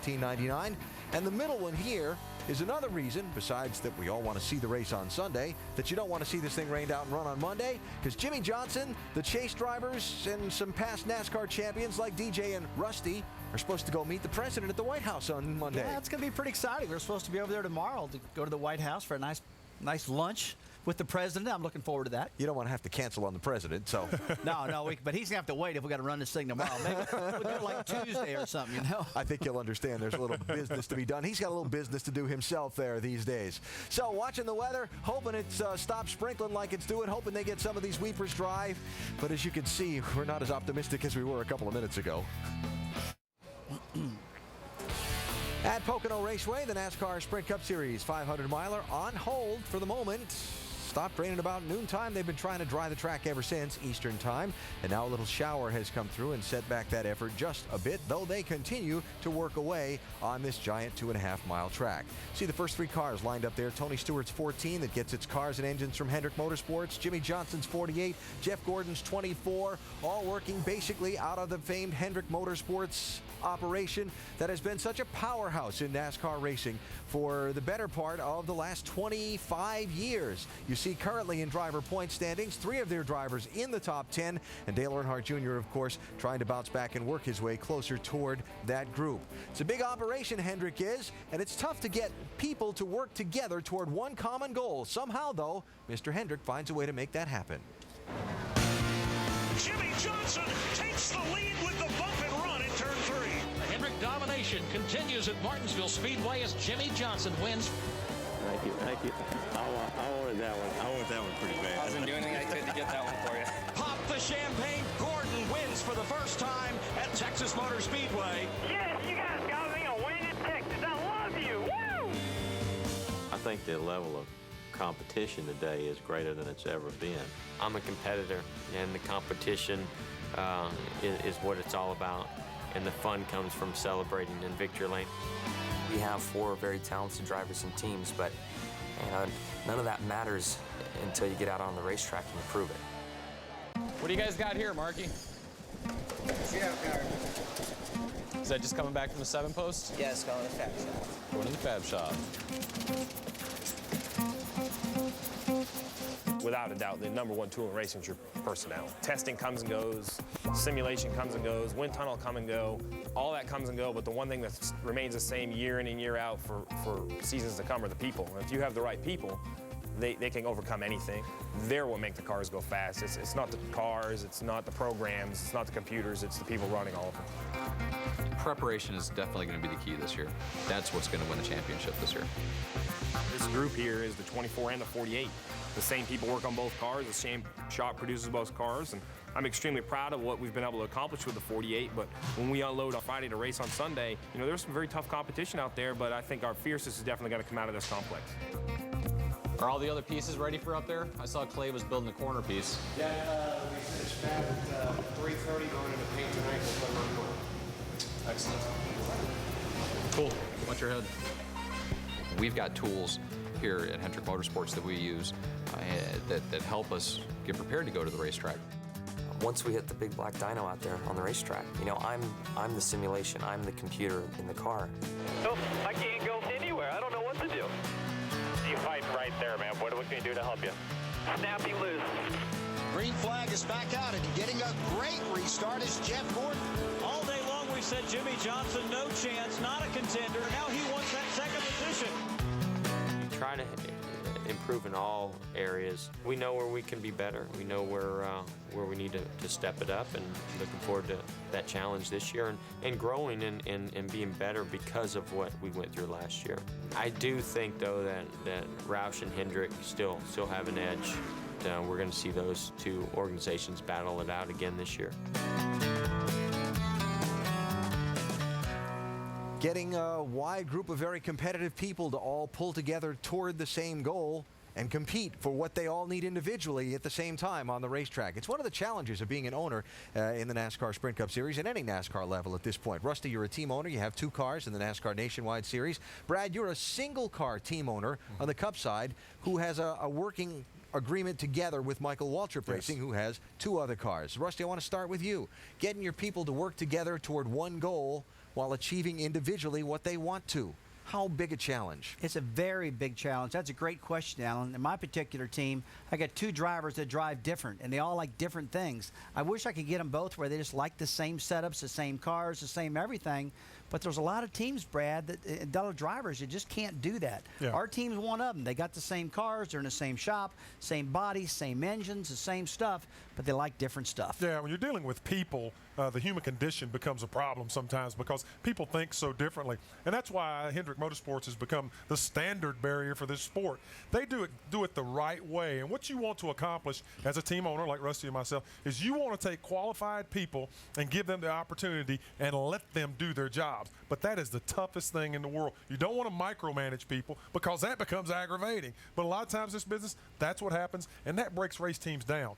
Hendrick Motorsports, everybody knows their job. They do it extremely well, exceedingly well, and that's why they win championships. Mark Martin started out as the driver at Roush Racing back in 1988 and grew with the organization as a 2nd and 3rd car was added and so forth. Now Mark driving for Hendrick Motorsports as its newest driver. When we get the green flag for this, he's going to be in 9th position. Well, and Alan, Mark certainly has seen the advantages of the multi-car team. And you've, as he noted, have been with teams when they were smaller too, Roush, before it started to grow to become so large. What's the biggest advantage from a driver's perspective of having those resources of the additional teammates? One of the things that really comes to my mind is being able to really talk to, and share and work on problems. And find out, one driver can be very successful with something that he's using and be able to share that.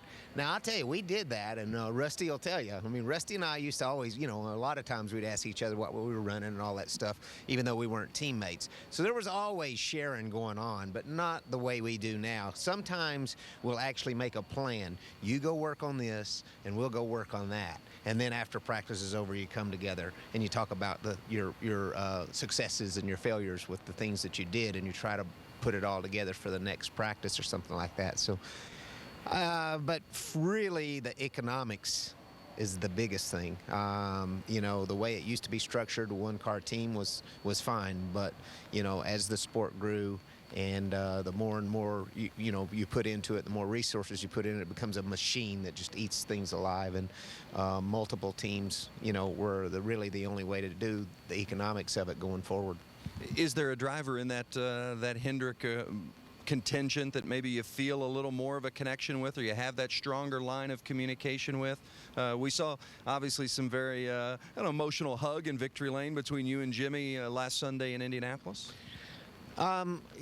Starting off the season, Jeff Gordon and I, the 24 and the 5, I think worked closely together, and it was the biggest shock of my life because I thought my driving style was more like Jimmy Johnson, certainly than Jeff Gordon. But what Jeff and I were saying about race cars were very similar, and the way we liked them set up were very similar. The way we drive them is different.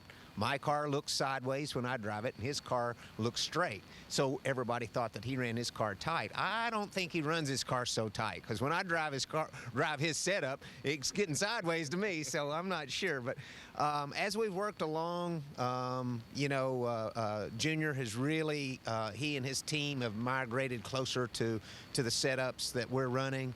And Dale Jr. and I, are sharing a lot more now. And the 48 about 5 races ago started coming that way too. And so now all 4 teams are using pretty much the same kind of setup logic. And I think the thing is hitting on all 8 cylinders right now. It's a great team. What an honor for me to be a part of Hendrick Motorsports. It is a super team indeed. Thanks for the time, Mark. Thank you. Alan? Vince, thanks. We'll say thanks to all the drivers for taking the time to share with us here as we wait out the rain here at Pocono. I want to talk about, Rusty, you heard Mark talk about sharing, drivers shared, and he went back at Roush Racing for being the guy, and now he says his career's gone along. He's part of this big multi-car operation with some other big-name drivers. You at Penske Racing were the guy for a long time, and then that team expanded to more than one, and you had to get used to, for the first time, working with a teammate. And I know, I'm not afraid to say, it wasn't that easy for you to get used to working with a teammate for the first time.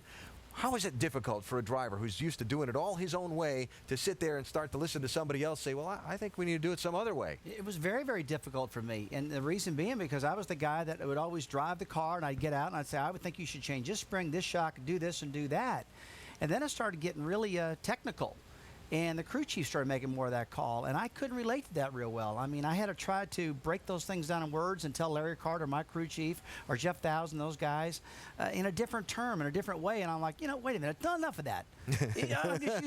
I'm using so much time explaining stuff. Just do what I'm telling you. Do this and do that, and we'll be fine. And they don't do that no longer. Right now, they all get together and have a lot of meetings, a lot of computers involved in the stuff right now, a lot of engineering. And I was really old school and had a tough time figuring that out. And I still do, I'll tell you. But another thing Mark Martin said. I love talking to Mark Martin. Mark and I used to get out of the practice. We come together. Hey, what's your old hot rod doing, man? I'm loose. Why don't you change that right rear and put a 400 in? Hey, good deal. I'm going to do that. He'd go run. He'd come back. Hey, man, that worked good. Us drivers used to talk back and forth. Yep. We had that type of lingo, and that was really good for me. DJ and Andy up in the booth going to join the conversation here. DJ, you were part of Robert Yates Racing when it went from 1 to 2 cars and so on. And Andy, you've been a part of these bigger operations as they grew as well. The difficulties of learning how to go back and forth with people when you're used to doing your own thing all your career in racing.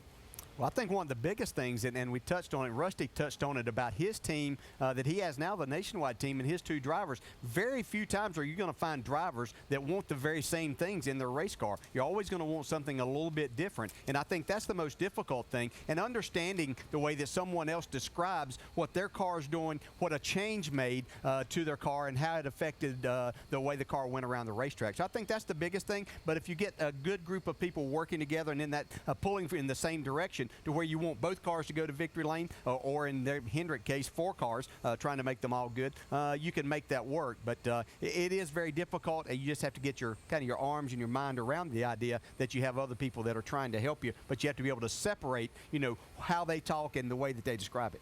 And there's a lot of obvious things that come along with multi-car teams, and we've talked about a lot of that, the information sharing and all that, and the revenue that all the cars bring in.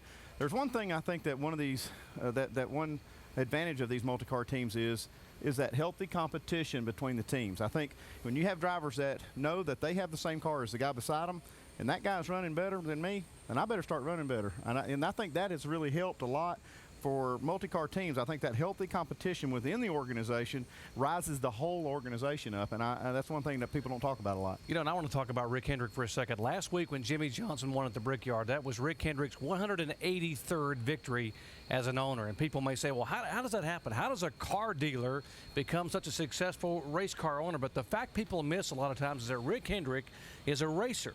And he may be the only owner in the series that has driven in all 3 major NASCAR series, in the trucks and the Nationwide and the Cup. Now, Roger Penske has driven, Jack Roush has driven, but I mean, Rick approaches the whole business model as being a racer, and I'm going to give racers what they need to be successful. Yeah, you're exactly right. And not only that, he's a people person. He understands people and gets the most. I think that's where Joe Gibbs has had a lot of success too, is they understand people and how to make people work together and work for a common goal. And I'm going to go back to what you're saying, that competition within the race team. I know as a driver, when I was at Robert Yates in particular, I had the opportunity to work with Ernie Irvin, who was always very fast everywhere you went. We'd go test. If I wasn't as fast, I knew that I had the same stuff. I had to step it up. I had to figure out how I could go faster. Then along came Ricky Rudd, and who was a great racer, understood his race car, and of course you go to a road course with him, then you really could learn some things too. Elliott Sadler, a lot the same way. Elliott did things a little bit different, but he really knew how to make his car go fast, really knew his as a race car. And so there's just always things to learn, and there was that competition within that. And as you said, there's nothing better than having that right there in front of you. Yeah, one thing I did in 2001 with my 2 teams, the last year I had 2 teams, is I was offering some bonuses to the crew members and so forth to get us a win. You know, we had not won a race. And guess what? We won with both teams that year. Both of them did. So yeah, and we can take it back to the pit crews, too. You know, we talked about them earlier. They have that kind of friendly competition, if you will, in there, too. So it's great for the whole organization. You know, we talk about drivers that are coming along, how things are changing, but Mark Martin has certainly turned back the clock in a lot of ways for many of us. He did it in the old days, and now he's doing it at the age of 50 here in 2009. All right, Doc, thanks. Funny, we were chuckling about Rusty and Mark in the old days. Of course, they go back a long time now. Rusty sitting here in the pit studio, having that impending feeling of what's coming next. Well, you know that, of course, there's always something coming next. Oh, man, got me, man. Daggum. Look at your hair, Look at Rusty. Mark. He almost had a mullet, though. Look at Mark. He did. He looks like he's like 12 years old, Look too. at me. It looks like I stuck my finger in an electric socket, doesn't it? Daggum. I can't believe they put you on TV looking like that. You should have seen the other day in Iowa. They roasted me. Yeah. They all had these big hair. They all had the big hair? Oh, man. Yeah, that was that's embarrassing. That's What classic. were you thinking, man? I wasn't thinking, Brad. Go. I wasn't thinking at all. Don't you start. We got pictures of you, too. The man who drives for JTG Daugherty Racing has stepped into the pit studio. Marcos Ambrose had a great run here at Pocono 8 weeks ago. We're going to talk to Marcos about here, Watkins Glen, and the rest when we come back. If you've been with us throughout our coverage of this rain delay here at Pocono, here's the irritating part. That's blue sky in the direction where the weather comes from at this racetrack, to the south and west. But this place is so big, and the shower that preceded that blue sky wet the track just enough that they lost a lot of ground in the track drying effort, and they continue working on some of those weepers, but we're not ready to go green flag racing just yet here at the Tricky Triangle. Coverage of Major League Baseball continues on ESPN with 2 nights of action. Sunday Night Baseball presented by Taco Bell at 8 Eastern tonight. Manny Ramirez and the Los Angeles Dodgers head east to take on Chipper Jones and the Braves. Then on Monday Night Baseball presented by Holiday Inn at 7 Eastern, it's Alfonso Soriano and the Red Hot Cubs heading to Cincinnati to face the Reds. Major League Baseball on ESPN and ESPN 360. So let's get an update on where things stand. We mentioned earlier, no lights at this place. Sunset should happen about 8:17 here. Mike Helton, NASCAR president, is with Dave Burns now. Dave, what's the update? And he sees the sprinkles and he sees the blue sky as well, and no one wants to put on the show worse than NASCAR right now. So Mike, where do we stand in terms of track prep and what you're seeing on the radar? It's frustrating, isn't it? But the most of the weather that we've experienced here this morning, starting about 4:30 up until about noon, and the deluge we got has all moved northeast of us. But there's enough of it dancing around the mountains here that it's kept us from being able to get to where we want to be. And now our worst enemy is the clock. You know, we've got a few more minutes where we can try to get the weepers dry, and then a sprinkle comes, and we have to get on it to try to get the track ready wherever it's sprinkled. And when you're sitting here and you see blue skies on one end and dark clouds on the other end, it's really frustrating. So we're trying everything we can, and Doc Medill and his folks are doing everything we can to get this thing started. But the worst enemy we got right now is time, because it's going to be dark about 8:30. This is a 4-hour race, and so we're creeping up on having to make a decision here pretty soon. And of course, you and I talked about this. There is no announcement right now. So right now, it's just a matter of seeing if the next cell hits us or anything like that, or if we stopped right now and we saw no more sprinkles, might we have a chance? Well, as we stand here talking, you know, the rain moved out of the garage area, but it's down in turn 1, and so that's the frustration part of it. And we're trying to determine right now, get a lay of the land, and decide if we think we can get it done in time. So hopefully in the next 10 minutes or so, we'll have an answer. All right, thank you, Mike. And of course, Alan, the goal is to get the show for the fans in the stands and for our viewers. All right, David, so as we wait out that period of time and race the clock and the weepers and all the rest, let's talk to a couple of more guys who are hoping to race today here at Pocono. Shannon? Well, down here with Casey Mears, who had a 14th place finish when we were back here in June. So first, let's talk about the car. I know it's raining right now, but when this race does start, how is this car? Well, I mean, we kind of had a little bit different approach to the weekend. You know, it seems like when we've come here, we've been about 15th, 14th, and Todd said that's kind of where they've been in the past too. So we really wanted to take this time to come out and try to do something totally different. We knew our teammates were going to be within the box of what we've typically been in. And the last couple days, really, we just worked on trying to do something totally different, trying to find something better. And it didn't quite work out for us. We found some stuff that had some potential, but we didn't have enough time to make it work. So we're going back to where we were in the past. And I think we'll be just fine. I mean, the car drove pretty good here last time, but I mean, you're just looking for that 10th these days. It's not a half a second. You just need a 10th to be, in the ballpark of where you want to be. So I think we'll be good. Hopefully we get it in today, and we can go to Sturgis this week. Yeah. When you work on new stuff in practice, are you working for this specific race, or are you looking ahead to some of the other flat tracks on the schedule? I think to any place that's maybe like this that it would apply, and obviously it was more specific to here because we were here. But if it works, maybe it's something we can carry on. I think with the limited amount of testing that we have, or the no testing that we have at the tracks that we can race at, other than some of the tire tests here and there, it kind of forces you to kind of take that approach, and that's what we did this weekend.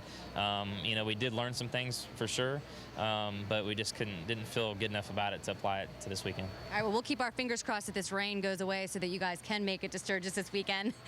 I can't get that picture out of my head. You said that was Rusty with that big afro. That thing was huge. I can't get that out of my head. Yeah, I'm sure that there are pictures of you with some hair back in the day, too, that we might be able to pull up. I didn't think about that when I made that comment, that I probably have some of those in the past, too, but that was pretty cool. It's neat to see old pictures like that. All right, good luck to Kasey Mears. Jamie? Well, Shannon, I'm here with Robbie Gordon, and we're looking up at the sky, and the sun's actually coming out, but there's still raindrops. So with that said, if we do go green and maybe we don't get the whole race in, would you rather do that tonight or wait and get the whole race in tomorrow? Well, I look at it from a different perspective a little bit. One, we've got Watkins Glen coming up. Everybody obviously has to get ready to turn cars around and come all the way back up again here in a week. The other side is the fans. All these guys sitting up here in the grandstands. I'd love to get it in for them because a lot of them have to go to work on Monday and they can't make it back for the race. So I'd like to get it in. All right, you're sitting 34th in points right now. I know you're talking about the guys you're racing back here. So this is one race, but next week, specialty for you. It's Watkins Glen. It's road course racing. You looking forward to that? Well, we gave one of the road course races away already this year. So, we went testing, and basically all we tested was fuel mileage. We worked on it for a day and a half, just trying to get better fuel mileage and pick up everything we can pick up in the tank. We've lost the last 3 road races like that, so we're not going to make that mistake again. Maybe something else will happen, but I think we're well prepared. We're going to run the Cup car and the Nationwide car, so a doubleheader weekend for us, and I look forward to that. A lot on this man's plate, double duty. He's owner, driver, single car effort. A lot to look forward for next week. And for more on road racing, let's go inside Dallin Bestwick with special guest Marcos Ambrose. Yeah, always dangerous for a man to sit down next to his boss when the both are wearing an open microphone. But we're going to try it here, and we'll try and help you out a little bit. Marcos Ambrose joining us here. Road racing can wait just a second. June here. Started, I think it was 20th, finished 6th. A great race for you. You must have been excited to come back here this weekend. Yeah, thank you. It was a great race for me here last time. It took me about 100 laps to really work out what I was doing.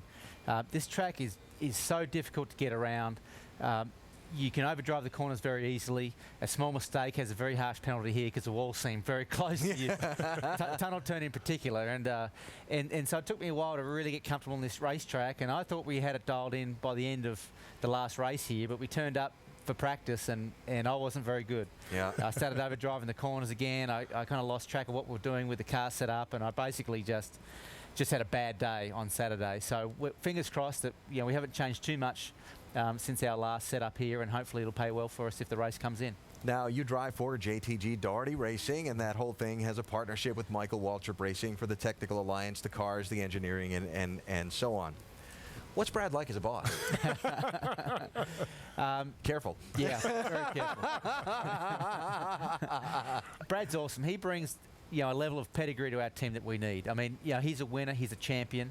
He's excelled in his own chosen profession on the basketball court, and he brings that level of confidence with him that we need. As a brand new team, it's our first year at the Cup level. It's my first year as a driver at the Cup level. We need every vote of confidence we can get. And with Brad on my side, it helps if you get in a barroom brawl too. It's a good thing you clarified that pedigree thing, because a pedigree can be anywhere from a Chihuahua to a Bulldog, anywhere in between. So it's good thing that you clarified that.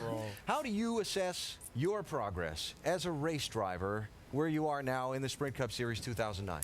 Well, I've grown a lot as a driver. As far as my confidence has gone, I now feel like I'm part of the series here at the main game. And it is very intimidating to race against Jimmy Johnson and Jeff Gordon and Dale Earnhardt Jr. lap after lap, week after week. And eventually, you know, I've been able to feel like I belong in this garage. We've had some great results. We've probably exceeded our own expectations so far this year, which is a real bonus for us. We can then look to the future, you know, and for us right now, yeah, we're 18th in points. We're 200 and something points out of 12th, but we're not looking at that. We're really focused on what's 2010 got for us, what's 2011 got for us. And so that's exciting that as a team and as a driver, we can look that far into the future and really have the confidence to say that, you know, we feel like we can do something special. Marcus, I know we're at Pocono. We're getting ready to start this race, hopefully in a little bit. But when I think of you, I'm thinking, man, he's come so far, so fast at all these racetracks. But I always step back a little bit and think about those road courses.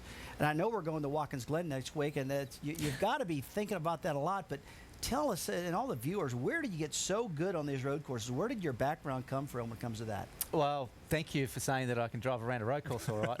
I mean, not just a little bit. I mean, hey, did you watch him last year at Montreal? Oh, yeah. Oh, yeah. Oh, my gosh. I mean, what you do on a road course is just spectacular. Well, I've just grown up road racing, go-karts. I went to Europe and raced Formula cars for a while. But, you know, those little Formula cars didn't really suit my style. They had a lot of downforce, not a lot of power. And I like a car that moves around a bit. Maybe not as much as a COT. I mean, you know, these cup cars on a place like Pocono, I mean, they move around a lot in the racetrack, more than what you really want them to. But, you know, when I go road racing, I like the car to move around a little bit.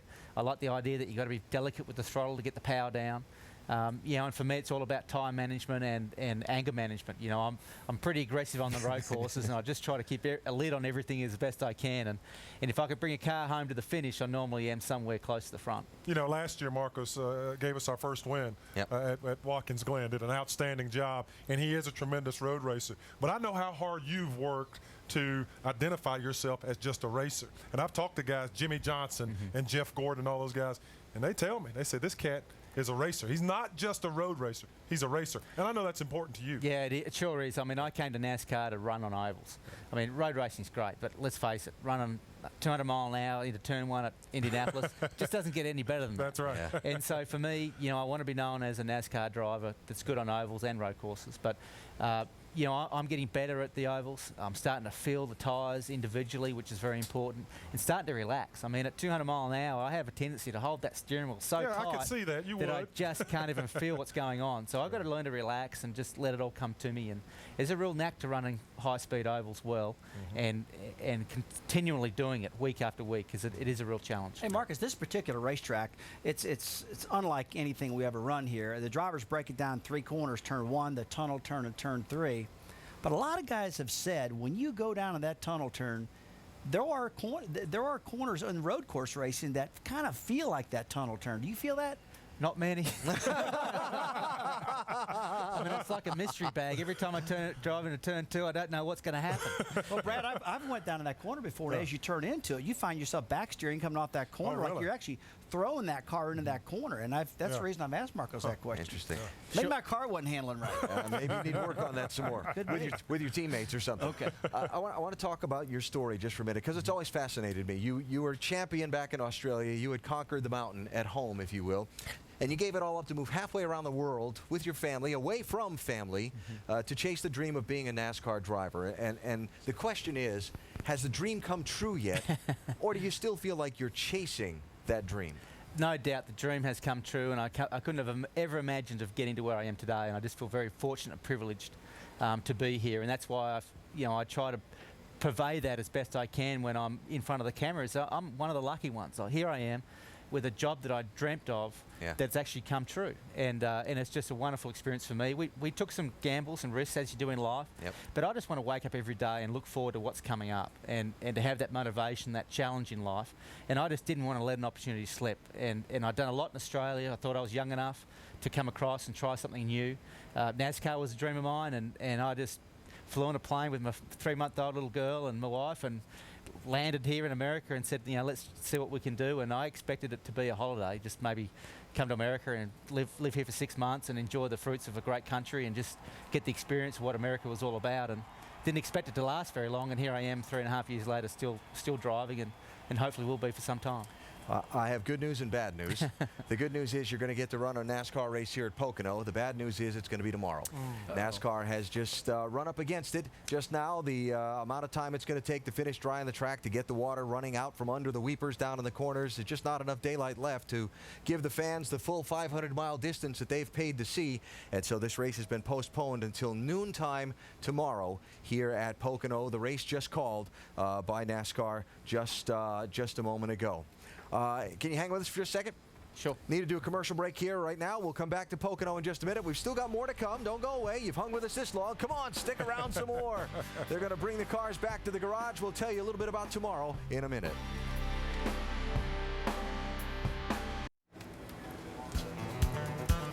Back at Pocono Raceway, our NASCAR Sprint Cup Series coverage presented by Old Spice today. Unfortunately, our coverage has been rainfill and not including any green flag racing, nor will it on this day. NASCAR just calling the race. Green flag, 12:15 Eastern time tomorrow. ESPN on the air at 12 noon tomorrow. And we'll have coverage of the race from here in Pocono then. Not now. Still trying to get some of those weepers dried up on the racetrack and get the water to stop running, and there's just not enough daylight left to get it done today. We'll be with you here till the bottom of the hour with a little bit more of our racing coverage and set the stage for tomorrow's race. So you've been sitting around here all day trying to get ready to race. Marcos Ambrose with us, by the way, in the pit studio, driver of that 47 iRacing.com Toyota for JTG Daugherty Racing. I got it all covered there for you. Thank you for that. You're more than welcome. You've been sitting here all day getting ready to race. Now you got to regroup for tomorrow. What goes through your thought process? I'm about to go and get my rafts and blow them up and go fishing. Yeah. I caught 2 rainbow trout last night, so I'll see if I can beat that record. That's really great. Yeah. That's pretty neat. And iRacing is an online game, an online simulation game, and you do that. Now they used you as an endorser to get a foothold in Australia, but you do the racing anyway. That's correct. I started playing it myself and emailed them saying, "Hey man, this is such great stuff. How come you're not in Australia?" I said, "Well, we're trying to be. We're only brand new." So I help them roll out a little program in Australia, trying to help them. And Dale Jr. here is helping them in the US, and we've got a special offer, $25 for 3 months membership just for this week's race to celebrate their first sponsorship of a Cup car. And it's just a great online racing simulator. It's just a really good thing to be part of, and I'm proud to say I'm associated to them and helping them improve the game as we go. All right, $25 bucks. I'm gonna do that. You need to do that. Before we let you go, boss man, last minute instructions for the race. Well, you're going with me tomorrow. I'm going with you, yeah. But I just want to tell you, this young man is an outstanding individual. He's got a contagious personality. He's always smiling. He's always in a great mood. But don't let it fool you. When he straps in that race car, and pulls that visor down, he'll bite your nose off. So it's a privilege to have a young man like this in our organization who is so thankful and works so hard. And we're going to go to the top with Marcos. The Tasmanian Devil. Yes, sir, buddy. Marcos Ambrose, thank you for your time. We appreciate it. Thanks. And good luck tomorrow. I'll see you tomorrow. All right. Well, you won't see us tomorrow. More on that in a minute. Brad, Rusty, and I got a little roundtable show to do. We're going to head back to the studio for tomorrow night. But some other guys getting ready to race tomorrow. Vince? That's right. David Reagan is going to be one of those drivers climbing in it tomorrow. And, you know, different drivers do different things during the rain delay. You saw David just take a big swig. Just a few moments ago, he swigged an entire one of those. Now, that's a real supporter of Coca-Cola. Yeah, it's been a real long rain delay, and we have to, those little 12-ounce, 16-ounce bottles, they get old after a little while, so we switched over to the 2-liter here on the UPS team. Yeah. How about tomorrow? And now that we know we're not going to run it today, how does that change the mindset, if at all? And the weather's supposed to be quite a bit different tomorrow than it is today. How about the setup of the car and how that might change? Well, I think the weather will be similar to what we practiced with on Saturday, and I think that a lot of guys anticipated us racing today, but it being overcast and a little cooler. So, who knows what's going to happen on the first 15 or 20 laps. I think we will have a competition yellow tomorrow. So, our UPS car was pretty good on Saturday. I've got a lot of confidence in Jimmy Finning and everyone to make some good adjustments. And as the race is canceled, the sun's out, and we'll have a little bit of time this afternoon to just kind of relax and take it easy. And it's good for the fans, though, to be able to get all 500 miles in tomorrow. Look forward to seeing David Reagan in the 6 car tomorrow afternoon, guys. Shannon? The King Richard Petty has been racing here at Pocono before some of these drivers in this garage were even born. And as we sit here right now under rain delay making all of these new memories, I've got to ask you, as far as racing here is concerned, do you have a memory that you kind of go back to and think about at this track? Well, we ran a couple of USAC races up here in 72 and 73, I guess. 500-mile races. We came in '74. We was already ready for the track. We'd been here, sort of understood it, so we was able to come out and win the first race. So, you know, that always makes it nice that you can always look back and say, okay, the first time NASCAR ran at this particular track, you won. So you look at that as being another little deal in your career, and you like it. And I always liked the racetrack because it was so different than anything else. And of course, that win came back in 1974.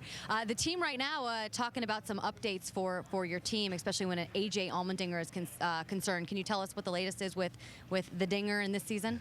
Well, really, we started the season with A.J. and we just had 5 or 6 races for him, and things kept coming together, and finally we can sit here now and say we're going to run all 4 cars the rest of the season. So, it's been nip and tuck, and at one time we was going to cut it off with 10 races to go, but now we're able to come back and say, okay, AJ's going to be here, and our other 3 cars are going to be here for the rest of the season. And of course, Richard Petty won the very first race here. Kasey Kahne has had some success here, and now we'll go over to Jamie, who's with the newest driver of the 43, Reed Sorensen. And Reed standing here watching the video of his boss man, the King, Richard Petty. Driving the 43, I know a lot of people ask you what it's like, but what is it like? Everybody looking at you saying, wow, the prestige behind that number, and here's a 23-year-old kid driving that car. Well, it's I would say it's a little bit of added pressure, and it's pretty cool for everybody on the team, including myself, to be able to represent that number. It's pretty neat. So we've had a great time running the 43 car this year, and our sponsors have been great to us this year. This weekend we have 2 4-star generals here with the Air Force, so we have a lot of exciting things that go on, and I don't think they'll be able to attend tomorrow, so I think they were kind of hoping we'd get this race in today, but sunglasses are on now, the sun's out, so I still wish we were going racing. Well, the good news is we will race tomorrow, hopefully get the whole race in. This is a new team for you, new crew chief. Last week, everything seemed to come together. You guys finished 13th. How are you feeling? Did the speed carry over to this weekend in practice? I'll tell you what, we've had a really good past month, and the cars have been really fast. We've had new cars starting at Loudon, and the guys back at the shop did a great job, and the cars are faster. And we came here all excited because this is probably my least favorite track on the circuit, and I was excited about coming back here because we were pretty good last time, and we struggled more yesterday than I think we have all year. So we made a lot of changes going into the day based off of last time we were here. So I believe in the crew chief, and I think he did everything he knew how to do, and we should be okay tomorrow. And it's a long race, so you got plenty of time to make changes, and I think we can get the Air Force car up in the front. All right, Reed Sorensen will go back to his coach, sit and think about those changes, and come back tomorrow. Alan? Okay, Jamie, thanks. If you want to see some race cars going around the racetrack, hang on in just a couple of minutes. Bonus coverage of last Sunday's Brickyard 400 coming up here on ESPN. And now we look ahead as the teams push the cars back to the garage to be impounded for the night to tomorrow's 500-mile race. By the way, the last of the bad weather's through. Yeah. Just a matter today if they couldn't stop the weepers and get the track dry with the remaining daylight that was left. So good weather forecast for tomorrow. Track officials going to work all night on those things to get this track ready to go for the 12:15 green flag tomorrow. Start as far as storylines for tomorrow with Tony Stewart, where he's concerned in that backup car after the Saturday practice crash. He's got to go to the back. It'll be fun to watch him. Yeah, it really will, and he and Darian Grubb will be very, very strategic on how they advance. They got to the front last race by going on pit road and beating people off of pit road. Easy for me to say. And they're going to have to do the same thing tomorrow. Well, there's a battle to stay in the top 12 and also to get in the top 12 in the current point standings. I'm really interested to see how Mark Martin's going to do. A lot of momentum. Won at Chicago, had good run at Indianapolis. Can he keep that momentum going? I'll be watching that. And we talked about Kyle Busch being right now outside the bubble in the chase, the race to the chase. He's 14th in the championship standings and trying to work his way in. And for these guys, all having to measure the risk versus reward of a fuel gamble, trying to stretch the fuel mileage that so often comes into play at the end of a Pocono race. All of those things on their minds overnight tonight. Once again, they thought they had digested all that last night to get ready for a race on Sunday. Now they got to think about them all over again on Sunday night to get ready for a race on Monday. Didn't happen, driver. What are you going to do now? Well, I'm going to go home right now. We're going to be on NASCAR Now tomorrow night. Oh, I meant for these other drivers that are in the race. They're going to go back and watch us. That's what they're going to do. But it was a great day. We told a lot of stories today. A lot of cool things happened on television day here. Yep. I know we didn't get the race, but I had a good time. It's going to be a great race tomorrow. All right, Doc, DJ, and Andy, and the excellent pit road crew will have the race for you tomorrow. Rusty, Brad, and I, along with Brewer, are going to head to Bristol, and we'll wrap up the race at 5 Eastern Time tomorrow night with a NASCAR Now Monday Roundtable. Up next, bonus coverage of last week's Brickyard 400. And again, today's race not able to be run. Rain today, I mean a heavy rain all morning long until noon. Dumped a ton of water on this racetrack. When it finally stopped and they tried to dry it, some intermittent showers kept popping up, plus all the water that was dumped coming up through the racetrack forced NASCAR to postpone this race. Our coverage tomorrow on Monday at noon Eastern Time here on ESPN. That is tomorrow, 12:15 green flag for our NASCAR Sprint Cup Series race from Pocono, presented by Old Spice. Thanks for hanging in there with us. Brickyard 400 bonus coverage now.